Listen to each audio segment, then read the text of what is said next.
tumepewa pin na watu wamefungwa macho mpaka tufike na shukuru wale watu wameongea. Mary, mama maendeleo, thank you so much. Roda, mumeongea, mumefunza wa Kenya, but they are not listening. They are not. Na wamama Kenya ni kama ile wamama tunaambiwa, umeenda kwa Leopard, umekana umesema hii mtoto aki kabisa ikitoka siwezi saa ingine, hata mtu anaapa hawezi rudi kwake, hata hataki kuona hiyo msee.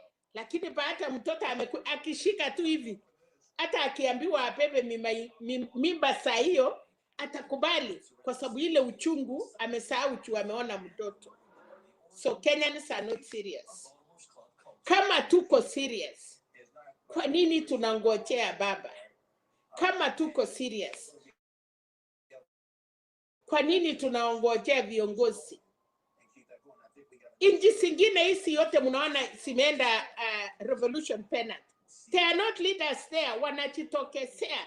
Vijana wanaanza ya university, inaanza vile imeanza wa wafanyikazi, inaendelea inakuwa kidogo, inakuja mpaka sasa mahali imefika we need our leaders. Lakini hii yetu ya Kenya, tunatakanga kuweka viongozi yetu mbele, wapikwe risasi, alafu na tunatoroka tear gas. I think watu wananunuliwa. Kama hakuna wafanyikazi watatoka nje penalty. Mama maendeleo, wacha ni uchungu, wacha wa Kenya wasikie kwanza. Nimeona vijana wakiongea na baba leo. Yes, wako ready na ni wachache. We need a country. Baba alitoka mara 4 mara 5. Ikasemekana ni ya Wajaluo, ikakuwa ni Nairobi peke yake. This time round, kama ni walimu, kama ni madaktari, kama ni every sector, kama ni kila mahali, let Kenyans come out and tell us ni nini inawafinya and what they want. Lakini nilisikia kuna watu walikuwa naongea baadaye na penalty, na wanasema wamesikia mbaya, wanakasirika. Huyu baba hata leo amesema munipatie mpaka Monday.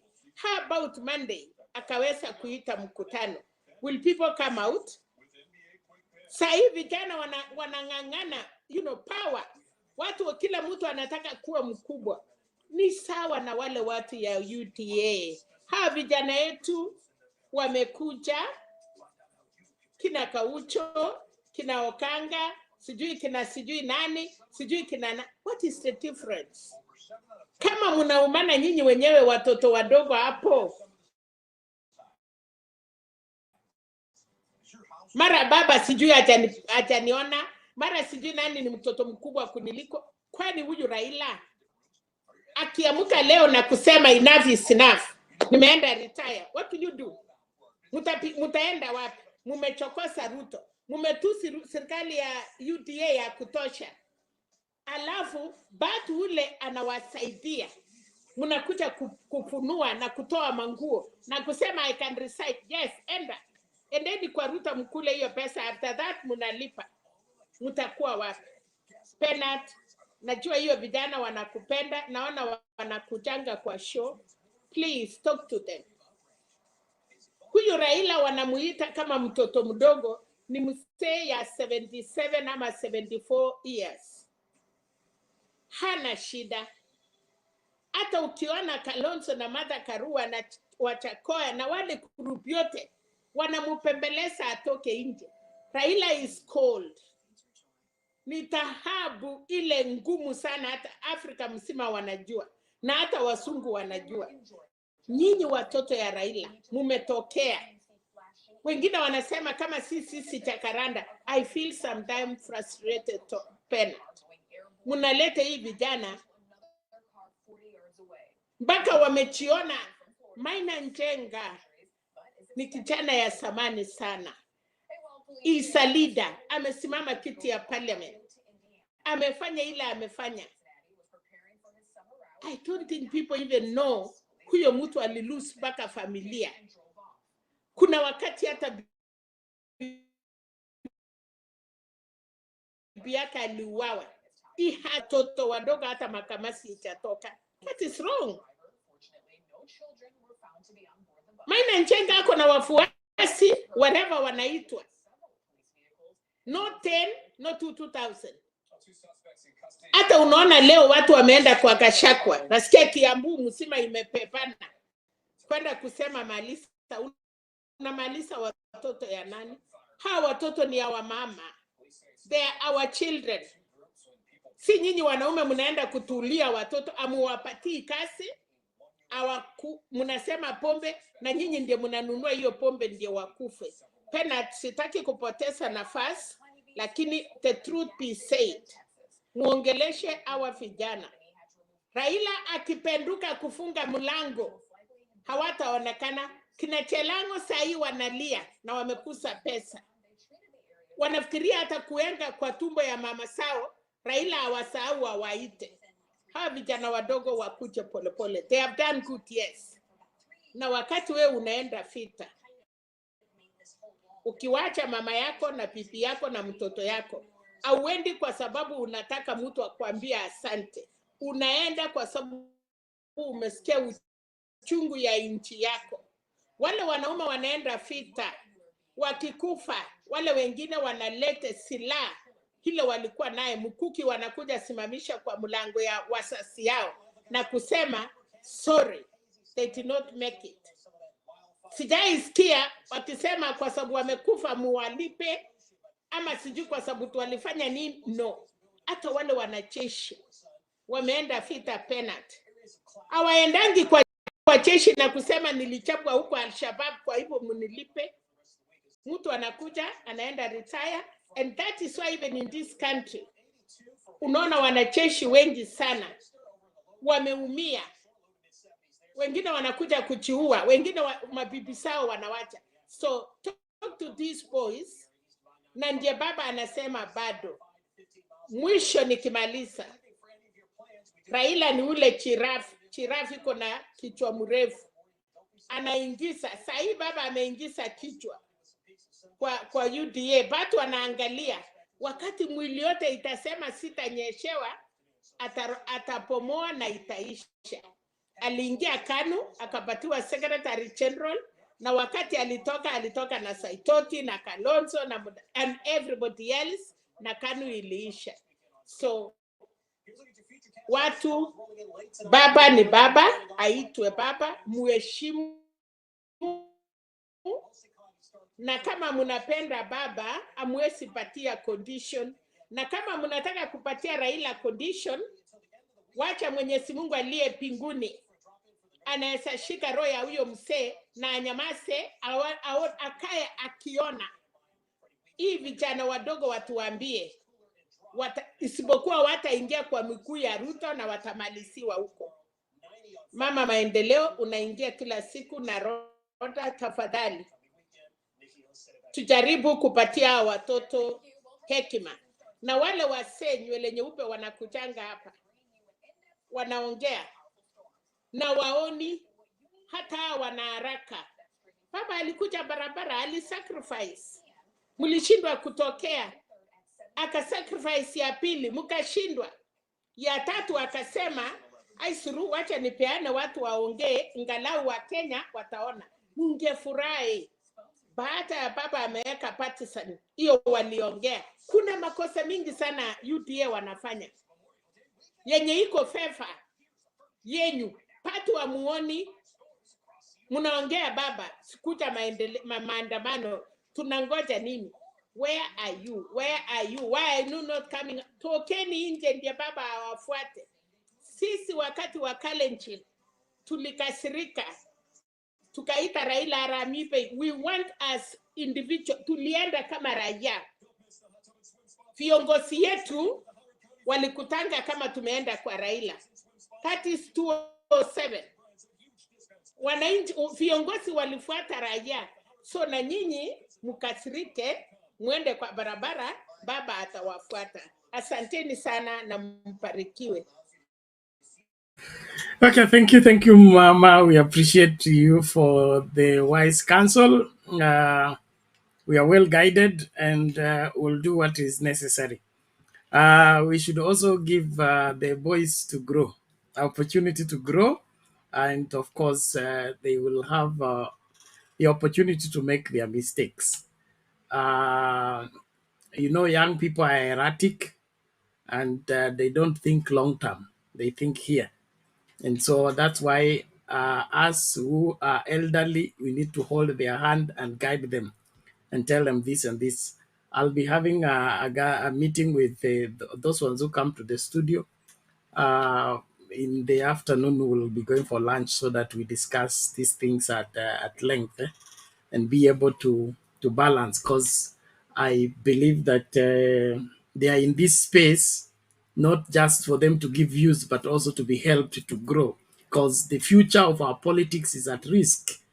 Because hakuna grooming ya wanasiasa. This Ichungwa problem, Ndinyoro problem, it's people who just emerged from nowhere. If somebody groomed them, the way Raila was groomed by Kina Matiba, Kina Jaramogi, you see, those are stable people. Look at Wamalo Kijana, stable, and because he's been wherever the Eugene Wamalwa, he grew up among fathers, guided. He's solid. But this erratic, this street declaration politicians, they are useless because nobody groomed them. So I'm looking at the Kina Kimbi Kimbi, Songa Songa, and all that. They have been brought into our space so that we help them uh, get a landing position, so that when they emerge into politics, itakuwa politics ya embarrassment kama ya kina Jalango, kina Nyoro and Ichungwa and all that. And I believe we are up to the task. Bora tu tuwavumilie kwanza, pili to a guide, because giving up on them is also not helping the situation. But we trust that everything will work out. Thank you, Mama, for bringing that up. There are some of the things that are being tolerated now that were not entertained when we were growing up. Okay, elders were respected regardless of whether they are right or wrong. It was non-negotiable. But today, with the Ruto generation, anything goes, and anybody can tell anyone anything. That's why we have a mess in our society. But I'm happy that that has come up, and we will address it to the best of our capability. And of course, I know it is not easy. It's not easy when we have people have their mind made up not to be told. Those are the hardest people to deal with. And but God giving us grace and of course wisdom, will be able to handle whatever arises. I want to appreciate everybody. Penat, As we, yeah, yeah, 1 minute, Penat. Thank you so much. Vijana yes. wanafanya vizuri. But there is, kuna mambo ya nyumba, kuna wamefanya vizuri na unafanya mzuri mpaka unaharibu. Ninasema Penat, kama kuna uchungu, wakuwe na elders ya vijana ama elders ya wanaume ya kuambia. Kuna vitu ya kusema kwa nyumba na kuna vitu ya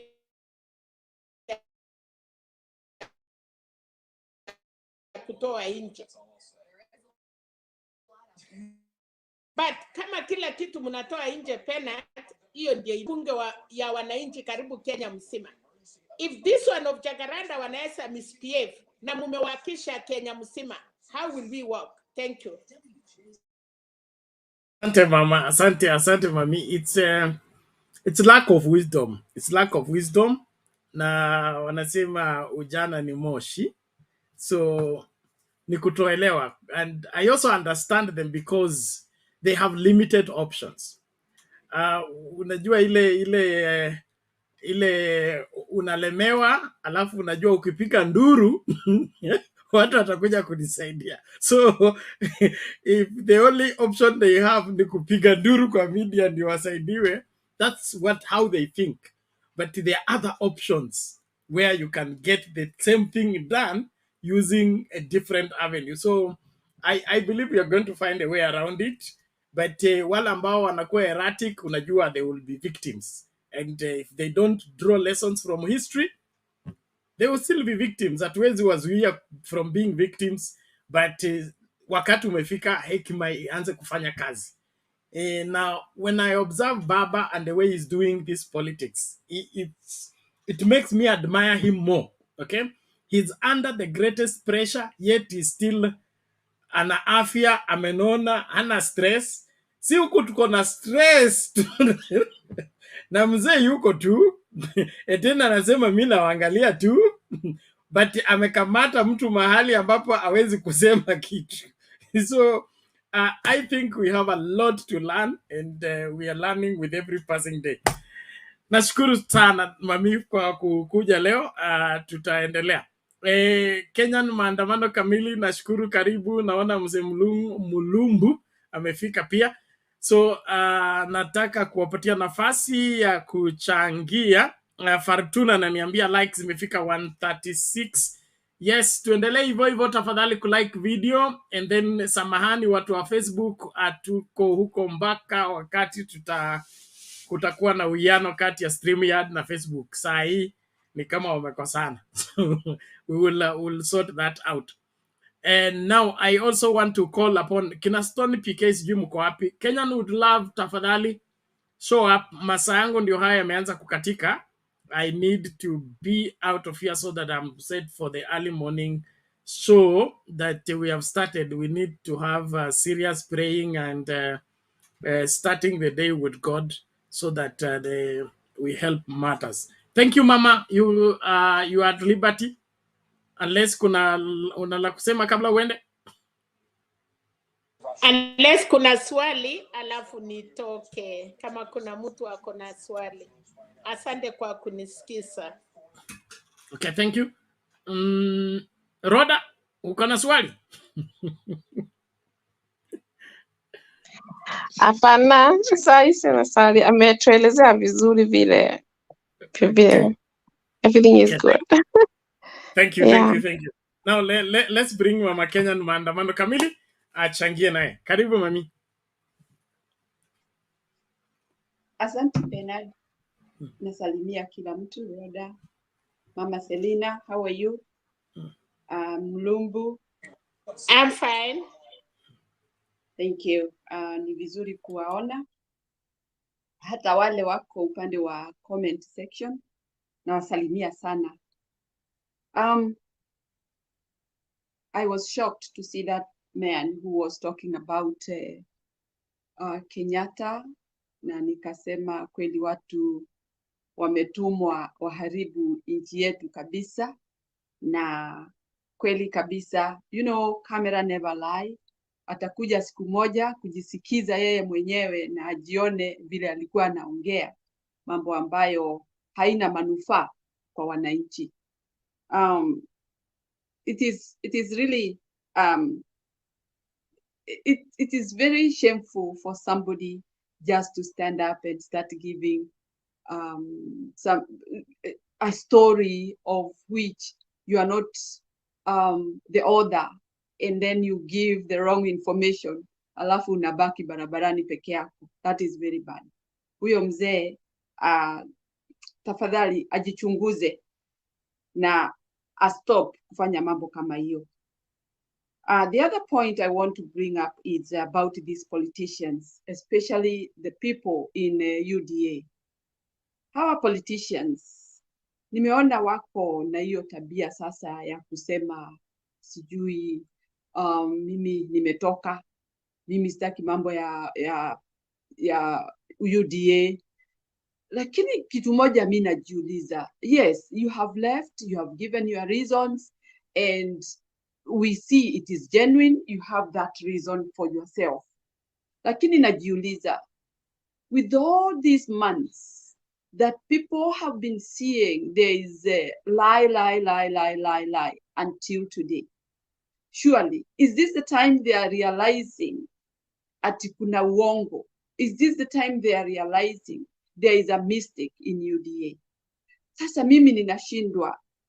hii Kenya yetu, kwani tuko na kweli? Ndio huyu mtu anasemaga wajinga waliisha Kenya, lakini ni wao anawaita wajinga, because you cannot imagine those politicians, they have been sticking there, alafu sahi ndio wanajitokeza wanasema sijui nini nini. Though I would say that kuna mtu anasemaga wacha niongoje nione what is going on, wacha niongoje ndio nipate jawabu mzuri, nisirukie maneno iwe sio vile nilikuwa nafikiria. Sometimes it can be that way, lakini they have taken too long to get this idea of these lies that has been going on in our country, and na danganya kila mtu. The other point, hiyo ninamalizia hapo. Kwa hivyo politicians kama sasa, jana vile nilisema, vile wanarudi nyuma kuja kuuliza maswali niseme yes or no.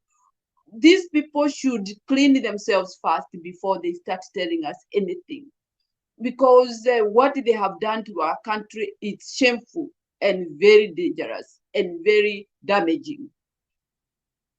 Nimesikiza hiyo story ya huyu jambazi akisema habari ya vijana kazi mtaani, ati ndio waweze kuanza kazi zao za kuanzisha kiosk ama tailoring, something like that, when they are doing kazi mtaani. All of a sudden, kazi mtaani ati mnaambiwa si kazi mzuri, hiyo ni mambo zamani, kuokota takataka, so nitawapatia kazi ya kutengeneza mazingira. You wonder, from kazi mtaani imeondoka, mumeambiwa sijui mtaenda kazi ya mazingira, na bado mlikuwa mmepewa hope ati mkifanya hiyo kazi mtaani mtaanzisha kazi zenu binafsi, kiosk na tailoring. Tena mara moja mumepinduliwa pandi ingine, mmeletwa pandi hii, mmeonyeshwa ati sasa hamtafanya hiyo, nimepata kazi ingine, mtatengeneza mazingira, kupanda miti. Mara si kidogo ndio hao sasa ni kujenga manyumba. Hiyo kazi ndio. And first of all, ameondoa kazi mtaani, amesema mazingira. Mazingira hata haikuguzwa. There was no time even to touch that. Ameenda kwa mjengo. Hawa vijana wanakula all this time that they are waiting. Are they eating? Are they helping their family? Are they sustaining themselves? Are they going to start this kiosk? Mpaka wa leo mazingira haikufanyika. Mjengo ndio hiyo tunaambiliwa, na itajengwa watu wakishakatwa pesa kutoka kwa kazi zao, ndio pesa ipatikane mjengo uanze. When is this? These people who have been waiting these promises, what are they, sustaining themselves with? Hakuna. So mimi shida yangu ni hii. Hawa politicians wako pandi hiyo, wameona kweli kabisa huyu mtu vile amechenga hawa vijana kuwachenga, and yet they are still clinging there, saying all kind of funny things. Bado wanajishikilia kwa hiyo uda, kwa sababu kuna uwezekano mambo itabadilika iwe hivi. When is that? So Bernard, what I'm trying to say is that watu wamedanganywa, na wamedanganywa na politician wao, lakini politician wao hao hawajali kwa sababu wanapata mshahara. So this is where the problem is. Wananchi ndio wengi, politician ni wachache, lakini walipochaguliwa huyo mmoja mmoja hakuenda kurepresent hawa watu, yeye alienda kurepresent wa youth. Wameachwa nje baada ya promises zile walipewa. What are they doing now? How are they sustaining themselves? Hiyo ni swali moja ninataka kuuliza Ruto. Ruto, hii mambo yote umeambilia hawa vijana, hakuna hata moja umetimiza. Wewe unalala njaa. Kuna siku moja umelala njaa? Kuna siku moja umekosa pesa ya kwenda hospitali? Kuna siku moja umekosa pesa ya kupeleka mtoto shule? And yet you have not even committed yourself to either of what you had been promising. What do you think these people are going through? So we have been exposed. to problems every day, problems ambazo hazitaisha. Tutaishi na hizi tabu mpaka siku ya mwisho, kwa sababu for one, hii kitu ikipita ama isipite, nobody is happy about it. Wale wanakatwa, they are not happy. Wale ambao wanaongoja wapewe whatever they are being given, they are not happy, because they have sustained themselves until this time they are feeling pain in themselves. So nchi yetu imenyamaza uchungu kila mahali. Hakuna mtu ako na furaha. So for us to keep quiet and see like there is something going on that we are waiting, it's a lie. And we have been lied all this long. And those people we expected to speak on our behalf, they are mummed. They don't want to say anything. Why? Maybe they think their money will be cut, or they will be fired, or they will be denied some incentives that they get. Hiyo ni nini kwa upande wako wewe mwenyewe? Mtu mmoja unapata kile unataka, lakini watu wengi wale unasimamia hawana anything, hata hawana hope ya kupata kitu. So what I'm trying to see is that Kenya imeharibika, na si ati ni leo ama jana ama juzi. Iliharibika wakati ule tu huyu mtu alipochukua hii serikali, akajifanya yeye ndiye mwenye nchi, ndiye ataongoza nchi.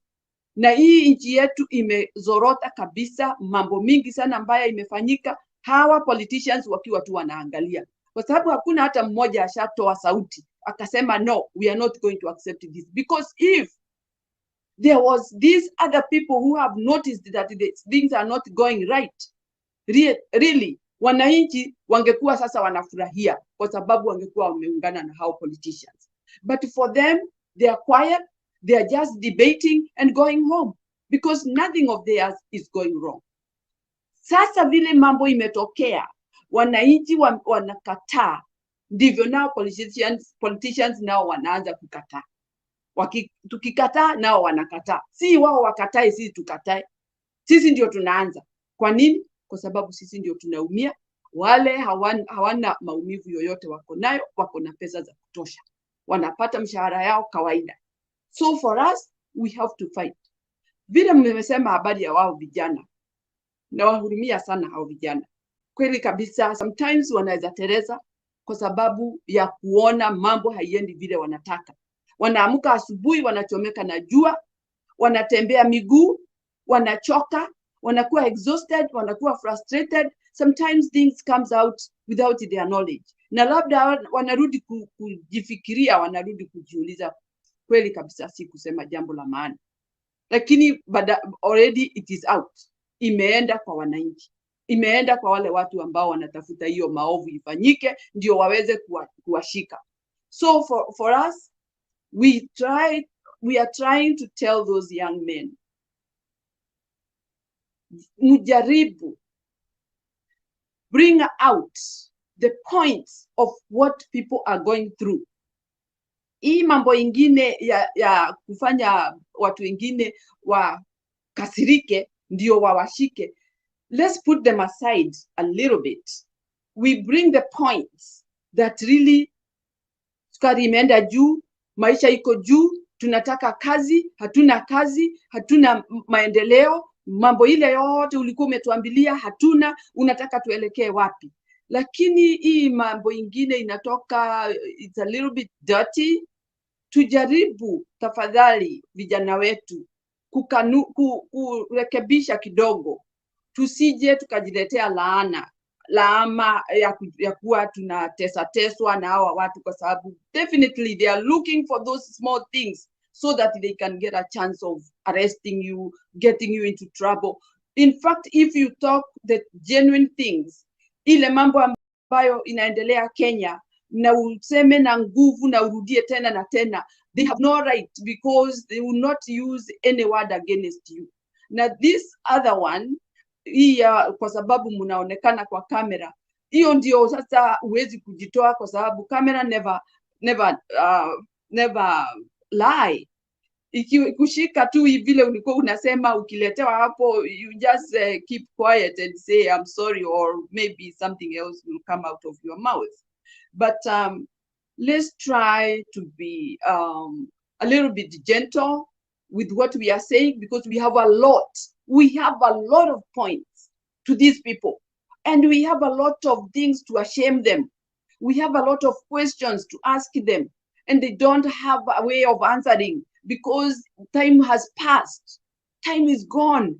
There is no time of them recalling what they have done. They have done a lot of mess in our country. And those are the things that we should use against them. Kumuita Zakayo, that is fine. Kumuita Mwizi, that is fine, because these things you can prove it is there. But there are some other things that go beyond, that will bring clash between you and this. And because you know these people are looking for problems, for trouble, so that they can get you in trouble, please, let's avoid getting into their way, so that they don't have excuse of arresting you or getting you into these horrible places that you are being taken. We feel sympathy on these boys when they get arrested, and where they are taken, we don't know what they go through. However, even if they tell us, we just imagine when you are in that small room whereby you don't know what will happen tomorrow. That anxiety can make you feel so sick, and also so so hated, so ignored. But that is not the case. Let's have a way of thinking, what am I saying? Because if you see this is what is giving you trouble, stop it, so that we can use other venues to get these people to understand what we are talking about. The other thing I wanted to say is, I heard this old man was talking about Mau Mau, and I wish Gachagua was somewhere to listen what Mau Mau means and what it takes. Asiwe kutueleza hapa kupayuka, kwa sababu hiyo ni kupayuka vile alikuwa anasema. If you listen to that old man, you will understand these people underwent a lot of torture. This man is an old man now, but the time of by these white men, he remembers the time they were sleeping on the floor. Alafu anaangalia hivi akipinduka, anaona baba yake hata yeye amelala hapo kwa floor. It is very torturing. That was very painful. And when you think of those people talking about such kind of pain, urudi uone Gachagua ati ndio huyo anarusha mdomo anasema yeye ni mtoto wa Mau Mau. Seriously, he has no clue. And in the very beginning, when he said he is Mau Mau, I said something. Anything. He cannot even tell any story or history of Mau Mau wherever he comes from. He don't know anything. He cannot even sing those songs were being sung by these young youth. You know, if he was one of them, he should have at least a few sentences to tell us about Mau Mau. He don't have. The only thing he knows is to say, mimi ni mtoto wa Mau Mau. What does that mean? I can also say that. But when I look what it is going on, Gachagua has no clue what is Mau Mau. So for us, Kenya yetu imeharibika, Kenya yetu iko na shida, watu wetu wako na kila aina ya tabu right now. Everybody has a problem. Na hiyo shida si kidogo. Kwa sababu ukiimagine mtu anakuwa hana chakula kwa nyumba na ako na familia, hata kama ni wewe peke yako huna chakula, you just feel very out of this world. Very. Unakuwa frustrated, depressed, na unashindwa, mimi niko na kila kitu Mungu ameniumba nacho, na siwezi kupata chakula ya kukula. Ati siwezi kupata chakula kwa meza. Siwezi kupata anything to help myself. Who am I? Why should it happen like this? Na bado unasikia pesa zinatumika na serikali hii ya udaku. Day out, throughout the month, throughout the day, throughout the week, throughout any time, they are misusing the money, or they are getting this money and keeping it. while people are suffering. This is a real torture in our country. It does not make any difference, as I said, with Shakahola. We are in big Shakahola now. Hii mambo yote inafanyika, Mungu atuhurumie. Atuonee huruma. Atuletee mwokozi ambaye anaweza kututoa kwa hii shida. Kwa sababu this is too much. Huyu mtu ambaye namwangalia hivi, nashindwa ni mtu ama ni mnyama kabisa. Because you cannot imagine you are in the office and you said, hata kama ni kuiba uliiba hii uongozi. This is not the behavior of somebody who is leading a country. Na bado unaenda country zingine kwenda kupeana hotuba huko. Za nini? What does that mean? It doesn't make any sense. What I listened to him talking in other countries, you would think he has left his people celebrating. You can imagine people are crying day and night, and somebody is going to give a speech somewhere. How comfortable could you be? And how nasty could you be? Ati unaacha watu wako wakikufa na wewe unaenda kwa nchi zingine kupeana hotuba. Hotuba ati usikike vile unajua kuongea. It doesn't even fit you. You do not even qualify to give such a speech in another country because you have left other people in your country being slaves of hunger, no way of how to sustain your family, no way of how you can take somebody to the hospital. There is no medication. Watoto wamejaa barabarani, hakuna shule. Wanacheza tu kucheza. And time is flying. This is the torture that we are getting in Kenya. Our country, our motherland. I can't believe it. So Kenyans, we make sure we come together, as I have seen corner by corner. And remember, Bernard, the time when I was going around Kenya, bringing all these tribes, my idea was, we have all these tribes in our country. And I asked one time, who represent them? Do we have anybody representing these people? Or they are just toiling in problems because nobody represents them? If we look at how these tribes look like, and we look mazingira yao vile wanaishi, you'll be astonished, thinking, how could they live like this? Kwa sababu kuna watu kabisa wamesahaulika. Hivi tu tunajua ati kuna Kalenjin, Kikuyu, Luo, Kamba. Those are the major tribes that we know. How about these other tribes? How do they survive? How do they live? Who represents them? These are people who have really been forgotten. Na tunauliza, huyu mtu jambazi anafikiria tu habari ya Kikuyu na Kalenjin.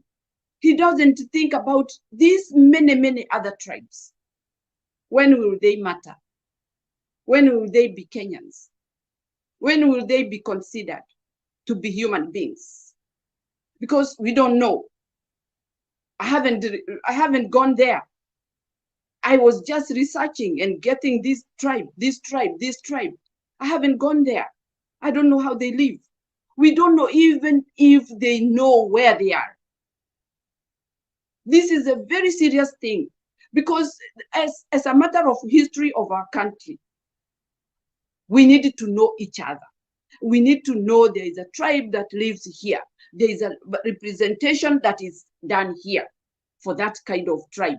They are human beings. They are created like we are. And they need representation. They need development. But development have been done to the few. The others have been forgotten. You will wonder if you go visit these people. You will be surprised that they are still Kenyans who compare your life and their life. It's not that they want to be like that. They would also like to see some development, but who knows whether they get those development.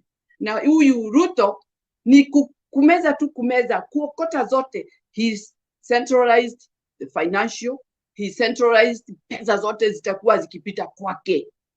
Yeye ni nani? He is not the bank. Na hii pesa yote anataka iokotwe, anapatiwa. Why do Kenyans believe that that is what it should happen? Kwa nini hata hawa wanaambiwa wawe wanaokota hizo pesa wanamletea? Ni nini mbaya? What is wrong? Seriously. He has no right of keeping Kenyan money with himself. He has no right. This money should be in the bank to service the country. It should be allocated to where it is supposed to be. But now it has become his money. Sisi tumekuwa kama sisi ni mawe. And yet he wants money from us. Yani sisi tujifringishe, tukimbie huko, tutafute, tukirudika pamoja, tunampatia. And in fact, he is not dividing that money with us. Anachukua yote na anaenda. What a leader. What kind of a person is he? Somebody who has no moral at all. Hana hata kidogo. Hana huruma. Hana hata kufikiria utu. Yeye amejiona, yeye amefika. Sijui ni hasira gani hiyo ako nayo, anatolea wa Kenya. Ndio iwe hasira yake ni pesa, pesa, pesa. Na hiyo isitoshe, bado anataka hata kufikia ile kidogo umebakishiwa. I was even astonished to see that he is also following those people who have tried to work so hard with their own brains to see that they start something, not even money from anybody. Mtu anaanza tu kazi kidogo hivi kanakuwa tu kwa sababu ako na bidii. Ati hata hiyo lete hapa. How big is he? Kwani hiyo tumbo yake inatosha aje? Anataka everything from everybody. This must stop. Siwezi kufanya kazi usiku na mchana, alafu iwe pesa zangu zile nimefanyia kazi hivyo. Ati mtu ameketi kwa kiti hivi, amejitandaza, anaongoja nifanye hiyo kazi ngumu, nije nishike niweke kwa mfuko nimpatie. It can't work. It's very, sasa saa hii ni utumwa tuko. We are being slaves of this guy. And Kenyans, you should be serious about this. Get angry. We cannot be slaves in our country. We are not foreigners. Hata foreigners wale wanakuja huko wanaheshimiwa kuliko wana Kenya. Kenyans, we are suffering. We are going through torture. Mambo ambayo hatukutarajia. Na huyu mtu hata hafikiri, bado anatoa hiyo nini kichwa. Anataka kutuonyesha yeye ni commander in chief. Wao nini? Ana command nani? He cannot command my house. He cannot command my energy. What I got ruling, running around, doing my work day and night, ati na hiyo achukue, huo uchungu utamshika. It will be a curse on him, I'm telling you. Because this is very painful for people to be working day and night. Alafu anasema ati hiyo pesa umepata leo, lete hapa. Na hata nigawia hata kidogo. How is that? This is the time Kenyans should think hard. Hii kitu hata ikipitishwa, sio mwisho wetu. We can wake up and say, umepitisha, okay, we have another alternative way of tackling our problem. And it is there. Watu waamuke, tukasirike. Kwa sababu huyu hana haja na nyinyi. Hana haja na maisha yenu. Ni kama mtu ambaye anakufa kesho, na anasema hata nyinyi sitawaacha, tutakufa pamoja. That is how it looks like. Because you cannot ruin people's life because of yours. Ati useme mimi sitakula, wewe ukule ndio usurvive. Mimi nikufe. Na mimi ndio nimefanya kazi. Because what is he doing? He is not working for the country. He is not servicing anybody. Yeye safari ya nini? Inatuletea nini? Anaenda huko, anapeana speech, anapigiwa makofi. Anapigiwa mikono. Anarudi hapa akiwa amefurahi sana, amepigiwa mkono. Kwa sababu ameongea vizuri. Anakuja hapa anawaambia ile kitu yote mmeokota leteni hapa. Can you imagine? Hatutakuwa slaves. in our own country. We are not going to be slaves. Let's refuse that and demand our rights, demand our democracy. Although our democracy is completely broken, we don't have any in our country. If we have any, he would not be doing what he is doing. Democracy is something very sweet in a country. Hangekuwa anatufanyia hivyo, anatufanyia kama tuko na democracy. Na kama alikuwa ana follow law, he would not be doing what he is doing. Constitution, he would not be doing what he is doing. So for us, we are watching this bulldozer ambaye anataka kutunyanyasa, tuende na magoti, ndio akikohoa tunasema tuko hapa. That is exactly what he wants. So Kenyans, I pray hard to see, for you to see that Kenya is in a drain. Ni kumalizwa, inamalizwa, na tunamwangalia. Huyu mtu hana haja na sisi hata kidogo, na hana haja na Kenya. He is a desperate person, very desperate. Vile munaweza ishi ke, hajali maslahi yenu hata kidogo. Santeni sana. Wakenya tuamke. And Ruto must go. Santeni sana.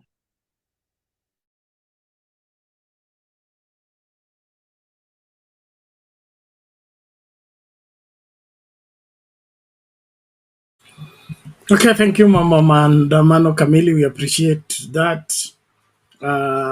Kenyans must own up this process and be able to deliver the delivery that is necessary. That's our country being freed completely. The madness of the Ruto administration must be stopped, and everybody should look at it as a responsibility we cannot relinquish to any other person. We have to deal with it by ourselves because we owe this country salvation. We owe this country deliverance in terms of we cannot let it be destroyed under our watch. Thank you, all of you who are joining us. I can see, I don't know where Mato is. Kenyan would love Mukuje Studio, Masaeno ndio hayo. I have a series of videos that I want to play in effect to what Mama was talking about. And then thereafter, if I don't get somebody to take over, mimi nang'atuka. Ningependa tu kuwakumbusha wale ambao hawajatuma their contribution wafanye hivyo kwa sababu we are approaching our deadline so fast. We already Madaraka Day in this part of the world is already 1st of June. Na kuna mtu amenikumbusha kwamba hii ndio siku ya mitungi ya gas ya 300 shillings ama gas yenyewe ya 300 shillings. So mkumbushe Zakayo kwamba tarehe moja ndio imefika, tunataka gas ya 300 all the same. Now a series of video just to keep moving. Okay, here we go.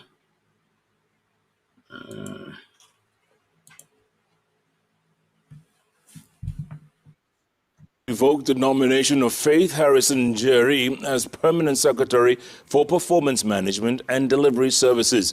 A replacement was named in new changes announced by the head of Public Service Felix Koskei on Wednesday. This only a week after the president nominated the former Kiambu County Finance Chief Officer to the Principal Secretary position. Lillian Muli with the intrigues of what may have informed the revocation of Njeri as PS. Take a listen. As Faith Harrison Njeri awaited vetting by Parliament, whose approval would see her join the senior ranks of the executive, her name was removed from the list of permanent secretary nominees and a replacement named in new changes announced by Head of Public Service Felix Koskei on Wednesday. Anne Njoki Wangombe was nominated for vetting to replace Faith Harrison Njeri in the State Department for Performance Management and Delivery Services, Office of the Prime Cabinet Secretary. Anne is a human resource practitioner and educationist who is currently serving as the manager of the Kenya Revenue Authority Staff Pension Scheme. The revoked nomination of Faith Harrison Njeri comes against against a background of her dramatic arrest in 2019 when she was allegedly found in possession of fake US dollars amounting to 67,000 Kenyan shillings. She was later charged at Kibera Local. The former Kiambu Finance Chief Officer was also a state witness in a criminal case against former Kiambu County Governor Ferdinand Waitito and 12 others who were charged with conflict of interest, abuse of office and fraudulent payments. Faith Njeri was also investigated by the Ethics and Anti-Corruption Commission for various corruption allegations in the period she served as the finance boss in Kiambu government in 2017. The Auditor General also questioned some of the payments made during her tenure in office.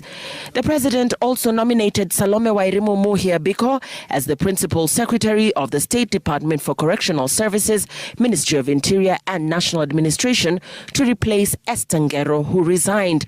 Salome has served as an advocate of the High Court for 26 years.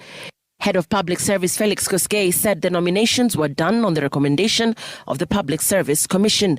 The two nominations await approval by Parliament. Lillian Muli.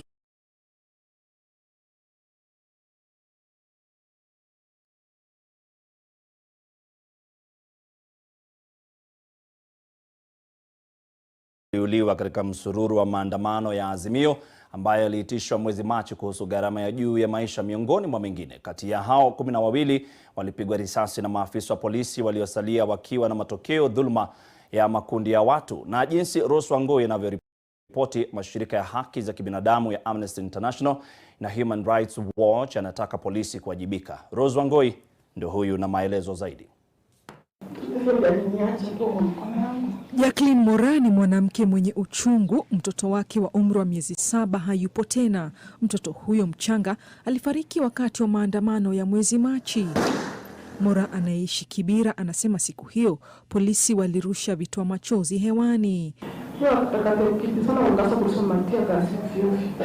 Moja ikaingia kwa mlango yangu.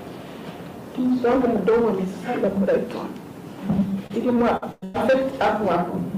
Alishinda kupumua, akasa kupumua na mdomo, akasa kutabika kitu black. Mama huyu alikuwa na matumaini kwamba juhudi zake za huduma ya kwanza zingeweza kudhibiti athari za vitoa machozi, lakini afya ya mtoto wake ilidhoofika jioni. Niliona na mtoto usiku wote. Nimefika Kenyatta, akaikuwa oxygen. Oxygen yakukana sana.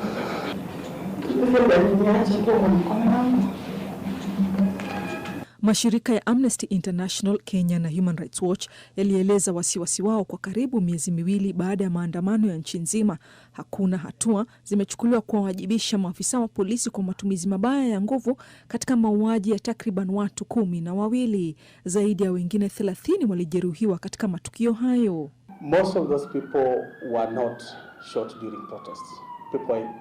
Police were shooting directly into people's residential areas or firing tear gas directly into people's residential areas and houses. So a number of people died who were not even part of the protest. But the contents of that tear gas, I think 2 children died out of that. Mashirika hayo sasa yanatoa wito kwa mamlaka huru ya uangalizi wa polisi IPOA kukamilisha haraka uchunguzi wao kuhusu vifo vyote na utumiaji wa nguvu bila sababu. We expect to see decisive action from the Inspector General. They can take disciplinary action immediately, administratively, even as IPOA proceeds to, as part of its mandate, to hold the police officer accountable. Rose Wangui, NTV.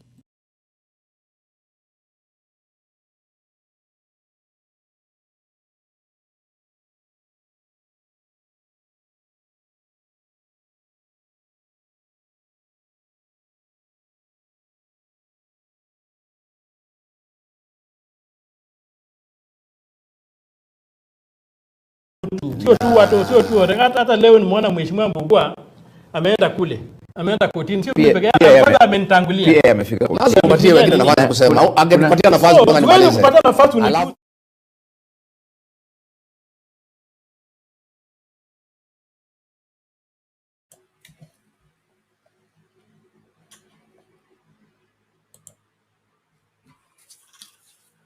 Okay, That is the current fiasco we have in this country.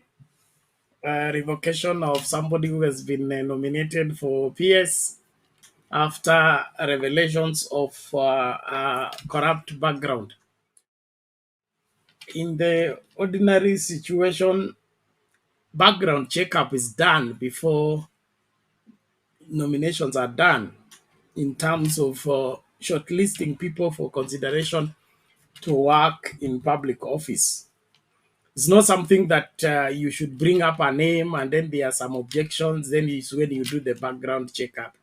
So the Kenya Kwanza administration don't know what they are doing, and that's why we are in a mess in the first place. The very reasons why Kenyans should not take this sitting down. They should not tolerate what is happening.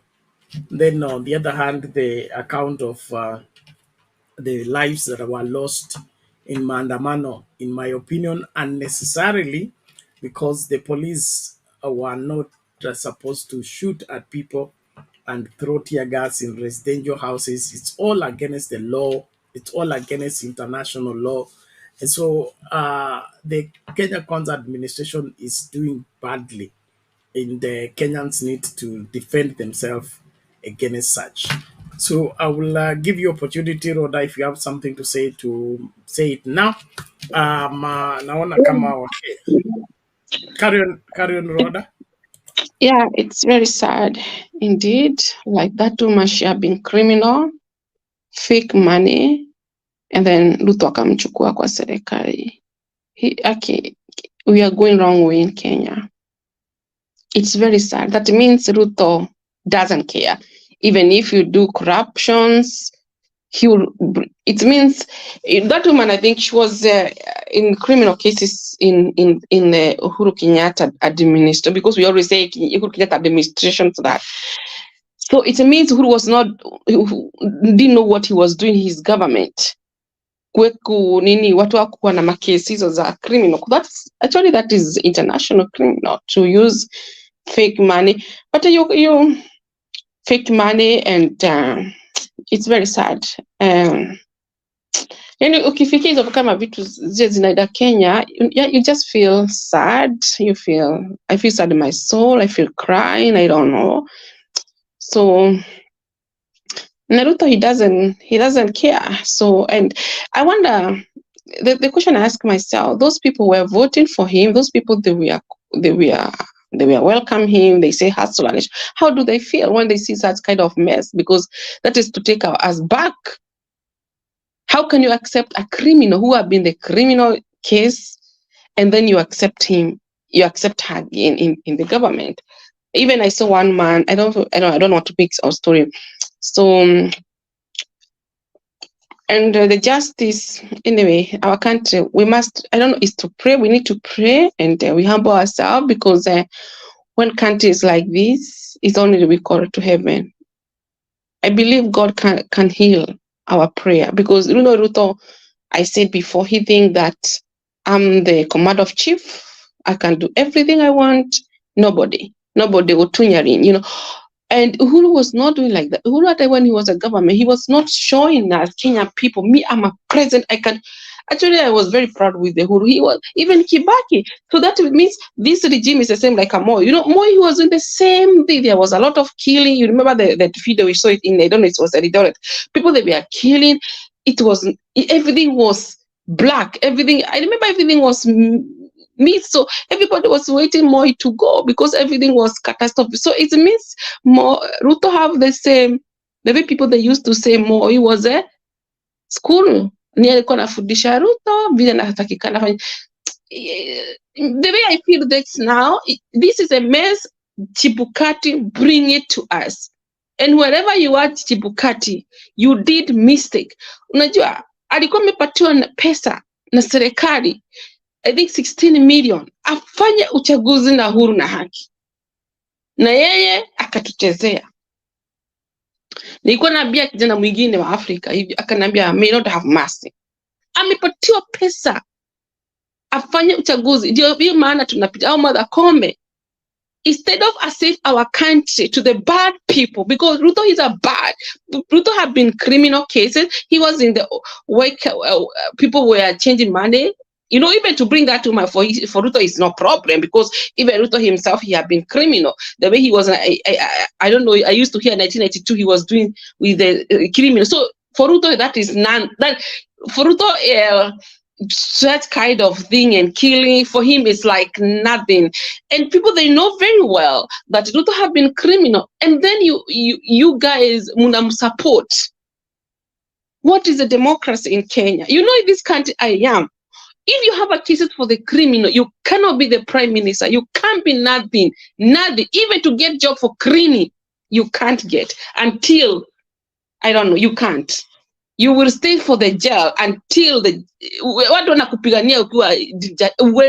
you cannot get any job, even cleaning job, even to work in the mortuary, you can't get. If you have done cases like that,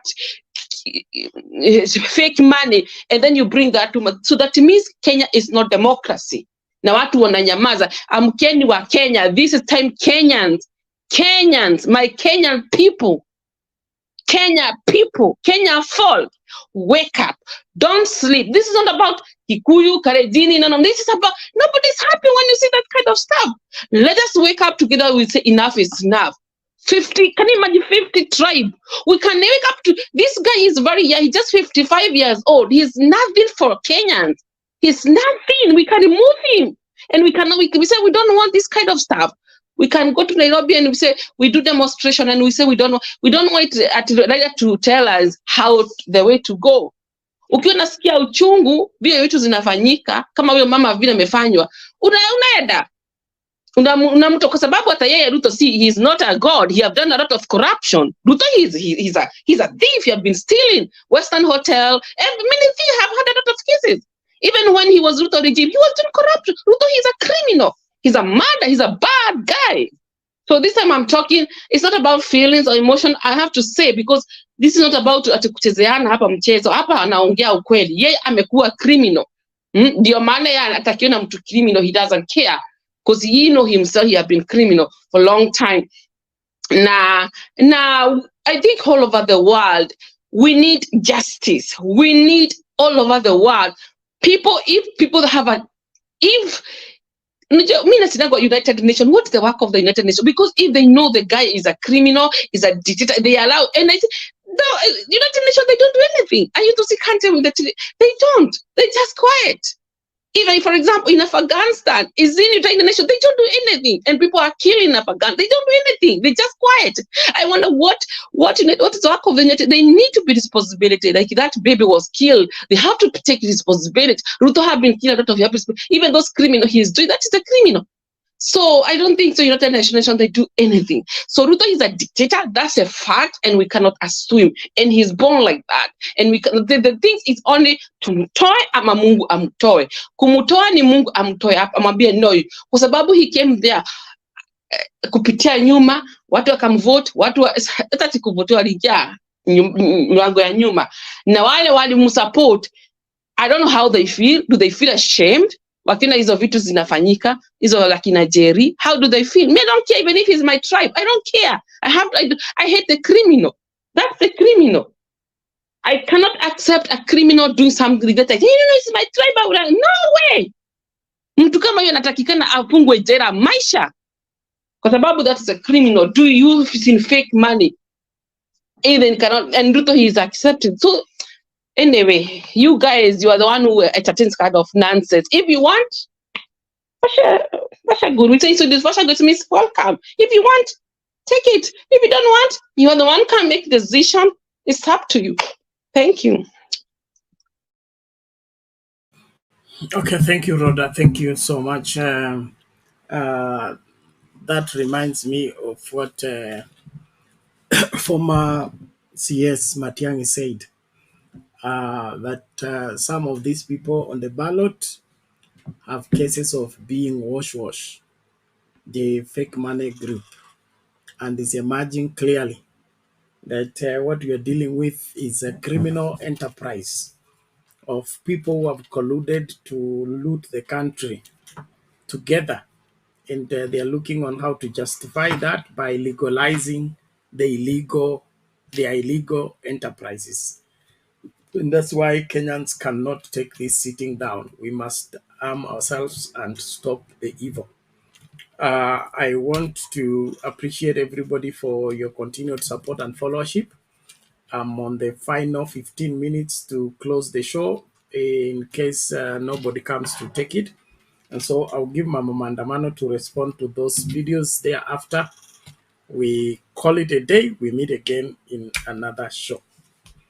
Mami, you can respond to those videos, then we move. Asante Bernard.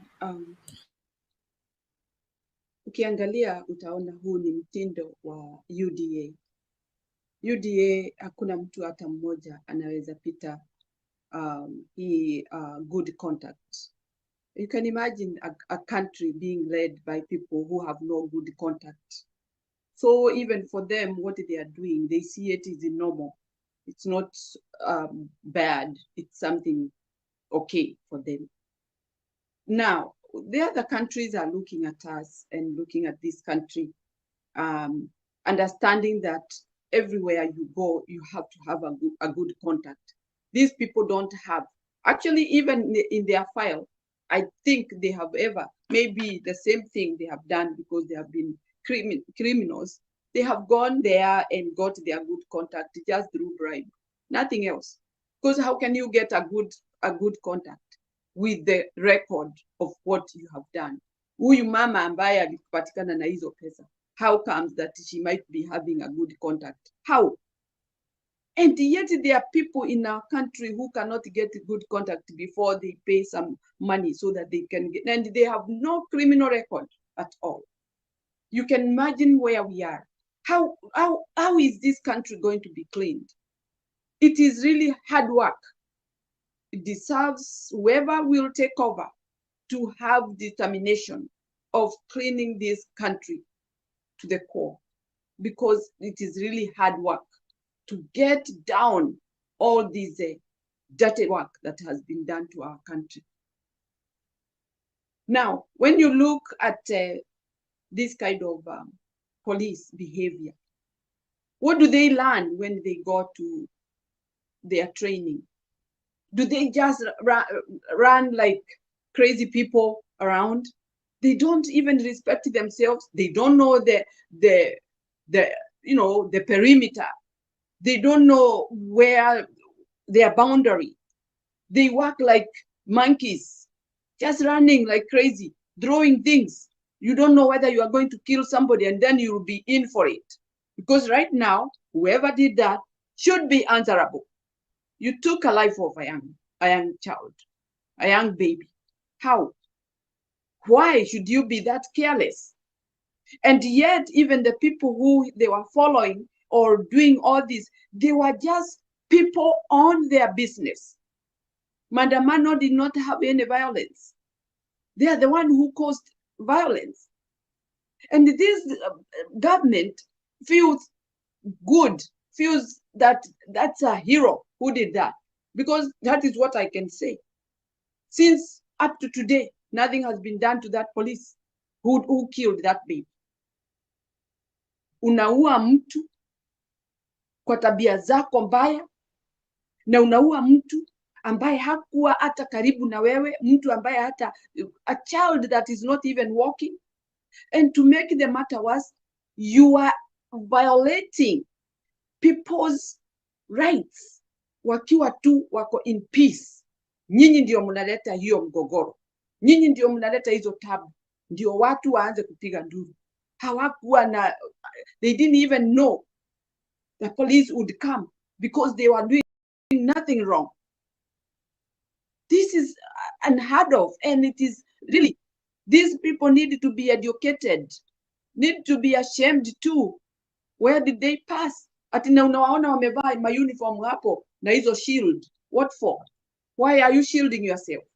Because you went where there was no war, you are expecting people will retaliate because they didn't do anything wrong to you. Kwa sababu ukipiga mtu ngumi atakuuliza umenipiga kwa nini, na yeye atakurushie. Sababu unakuta tu mtu kwa ziara yake na unaanza kumuletea mambo ambayo ni ya kumkasirisha. So we need this country to be overhauled by whoever will take over. But at this juncture, we haven't reached that point. We need to work so hard to see that we get the right people for our job. We employ the right people. Because this kind of shenanigan happening to innocent people, it's so sad. A country that is so quiet, a country had no chaos, but these people plant chaos from nowhere. Maandamano ilikuwa peaceful. They did not touch any, and the evidence is there. They were doing nothing wrong. They were not violating anybody. They were not stealing anything. They were not fighting with anybody. But you come and provoke people. What do you expect? So Kenyans, mkiangalia nchi yenu mtaona kweli kabisa huyu mtu ni mtu amekuja na njia mbaya sana na nia mbaya, kwa sababu yeye hajali, hana haja na Kenya, hana haja na nyinyi. Yeye ako tu na haja yake peke yake. Ni fisi ambaye ameingia ndani ya zizi la mifugo na hana haja ni nani ataacha ama ni nani atakuwa hai ama ni nani atakufa. He don't care. This is a bad person that we have. Though we never elected him, he did whatever he did. He stole the election, and that is how he got there. And no wonder that's why he was not elected in, because he is not a good character. He's not a good person. Many people had made up their mind that this is not a good person to elect. He's not a good leader, and he knows that. So whatever he has in his mind, maybe he's using his anger that he was not elected. I'm gonna show you this. But I don't believe even if he was elected, he would have changed. This is a bad character person. He is not a person to live with human beings. This is a man who should live with animals, because animals, they don't have boundaries. They can run all over like monkeys. We don't want this kind of government in our country ever. We want peace. Our country deserves respect and dignity. We need to be respected by other countries. But at this juncture, we are not looking for respect. We are looking to liberate our country. Then we can show people we can stand with our country to shine again and be Kenya as before. So for me, I'll say Kenyans, we have a hard job to do. We have a big job ahead of us. And it is not easy. It's not a laughing matter. This is a very serious thing, because we cannot let people who don't care, people who just talk loose, who have loose mouth, talk on our behalf. We are the people to say how our country will proceed. Santi Bernard and Ruto must go. This is my last point until we meet again, God willing. Asante sana. Thank you, Mama. Thank you. Ruto must go. We agree, and we are pushing for the same. We must win. Rhoda, you can give your closing remarks. For me, I just want to say I will not surrender anything to Ruto, because he can do something. You know, some people, they usually, I'll not say something because Ruto can do. I will not surrender anything to do. That is a fact. You know me, actually, mimi nikama Ryan. Maybe I don't fear anybody, by the way. If you know somebody have, you know, to come to another country, and I meet a lot of things in that. I've seen many things. So me, I'm not surrender anything to Ruto, anything. I don't fear Ruto, but me, I must stand there. Ruto akifanya vibaya, ni must, I say. If you do, ni must nimwambie ukweli. Ruto is a criminal himself, and I'm not hide. He's a criminal. We know that from 1992. You have been not a good person. You have a bad record, and that's why we need Kenya. We need to know people before we erect them. Background, who they are. Because when you know somebody very well, then you know the person who he is, whether it's a sub chief, whether it's whatever, anybody, you know, those days was a DU, but nowadays have changed, new constitution. Anybody, even when you are elected member of parliament, you have to know the background, who he is. If somebody have been a criminal, somebody have been killing, somebody was a bad guy, even bully at school, you know, we have to know somebody very well. So me, I'm not going to let anything to Ruto. Ukifanya vibaya, mimi nakwambia, kwa sababu you are a bad guy, you're not a good person. Na tunataka uende. Ruto must go. That's all.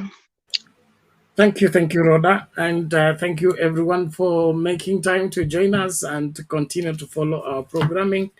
Thank you so much for continuing to support the channel. Please, let's keep doing good, for it is necessary for the salvation of our country that seem to be driven to go to slide into evil. So thank you, everyone. I think I should name 1, 2, 3, 4 people. Trufosa Lai, thank you. Nyati Ugenya, thank you so much. Abdallah Nur, Kuna Abdi Siraj, thank you. Eric Ojuang, thank you so much. We really appreciate you. George Mugambi, asante sana kwa kuendelea kufuata Sound Candid Talk. Tutatamatishia kipindi chetu hapo. Tukutane tena wakati tutakapokutana katika kipindi chetu cha asubuhi mapema, alafu baadaye vipindi vingine vitafuata. Kutakuwa na Today in the Headlines by Willy Kibali, and then of course there will be also the Marriage Talk Show by Pastor Faith at around 10 a.m. East African time. So stay tuned to Sound Candid Talk. There is a lot that will be coming your way. And the best place to leave you with is as we close officially.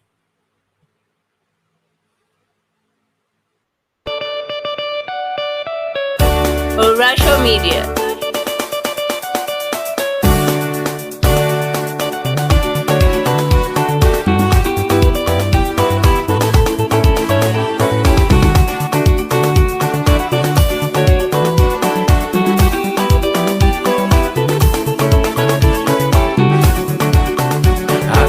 Ngumu kama Kenya, hakuna mtu sumu kama Ruto,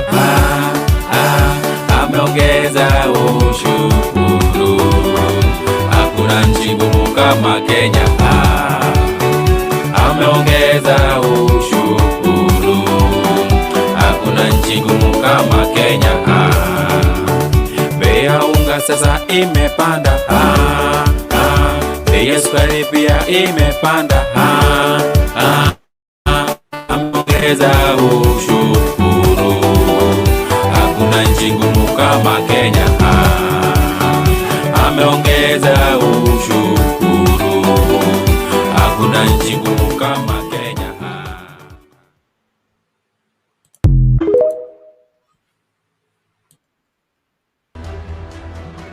Are you tired of missing out on your favorite sports games and movies because of limited options on TV? Introducing Live Now Africa, the ultimate pay-per-view streaming service that brings the best of movies, series, comedy, documentaries, live events, sports, and other entertainment to your screen. We are sending you to Vietnam. I choose adventure. Watch your favorite movies, series, comedies, and documentaries with new episodes added every week. Any great movie or series you can think of is most probably already in Live Now Africa app. Subscribe to video.livenowafrica.com today or download Live Now Africa app and experience the ultimate in streaming entertainment. Most movies here cost only 10 bob, and I can pay easily via M-Pesa or Visa card and watch instantly. Live Now Africa, leave the excitement.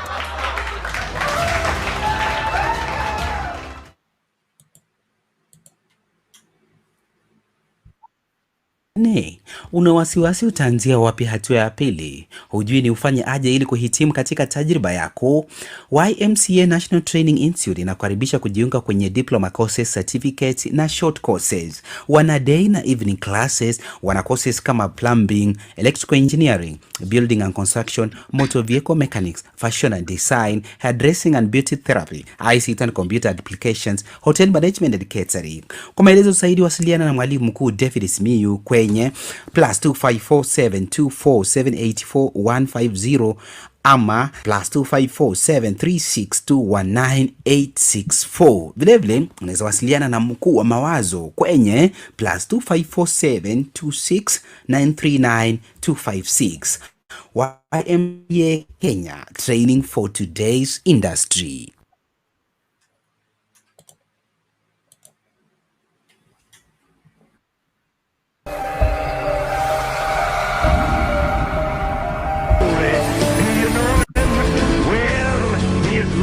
His matchless, His goodness is limitless, His mercy is everlasting, His love never changes, His word is enough, His grace is sufficient, His reign is righteous, and His yoke is easy, and His burden is light. I wish I could describe Him to you.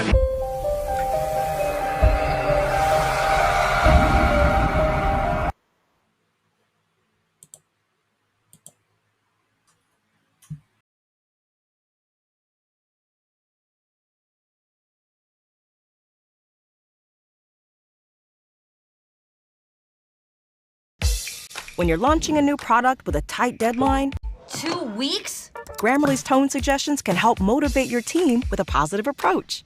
Because you know we got work to do. Looking good, team. When it's time to pitch your product to clients, a more personable and friendly approach can help sell it. And look, they bought it all. With Grammarly, getting the tone just right makes a big impact on your team's success. Click the blue button to download Grammarly today.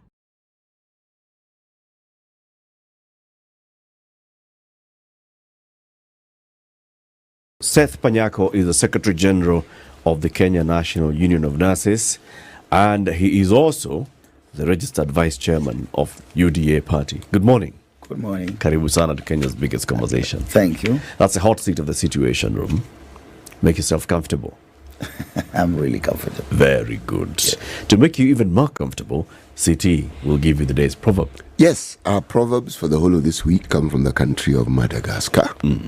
Today's proverb is as follows. When the king reigns, it is thanks to the people. When the river sings, it is thanks to the stones. When the king reigns, it's thanks to the people. When the river sings, it's thanks to the stone. Seth, what do you make of this proverb? I'm not a philosopher, but when you have a good king, of course, the people will be happy because the king will be ruling in a way that promotes the interest of the people. But if the king is not a good king, then he will be sinking those stones. It means that if you're not good, you will now be living with the autocratic leadership. People will not be happy, and you'll be sinking the country. That is how I look at it. Yeah. Good. Seth, are you still in UDA? Legally, I'm still in UDA, but socially and politically, I have left the party. Socially and politically? Yeah. But legally, I'm still. Okay. Let's start with the social and political. What happened? Yeah, on Friday, last Friday around 7:20 p.m., actually, I was at the airport. I was boarding the plane to go home.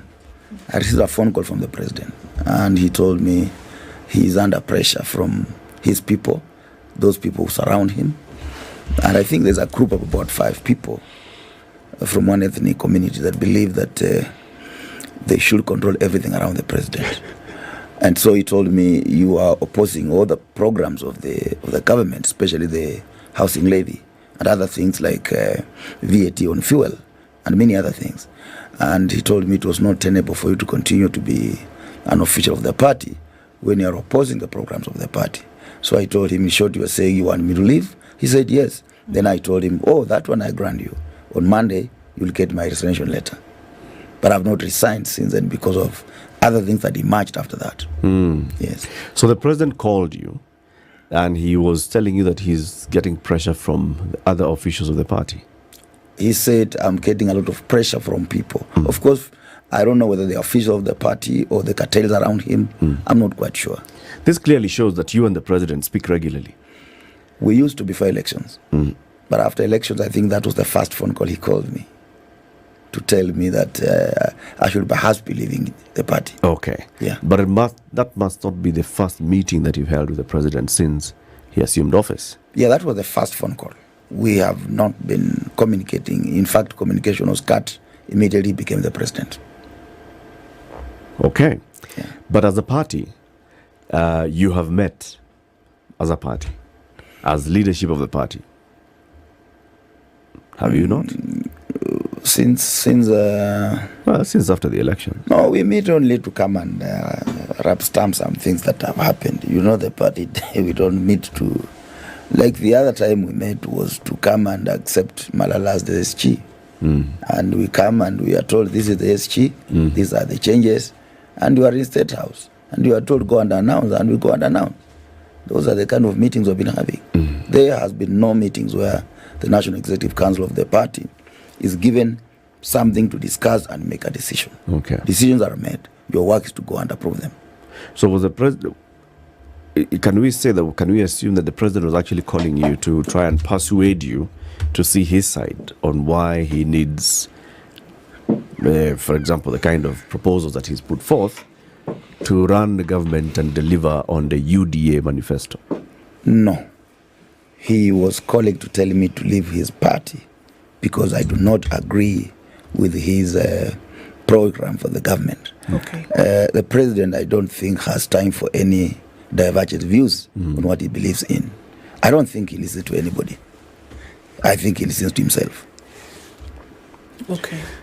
What are these issues that you do not agree with? You know, political conmanship in this country must end. And that is what we were telling people.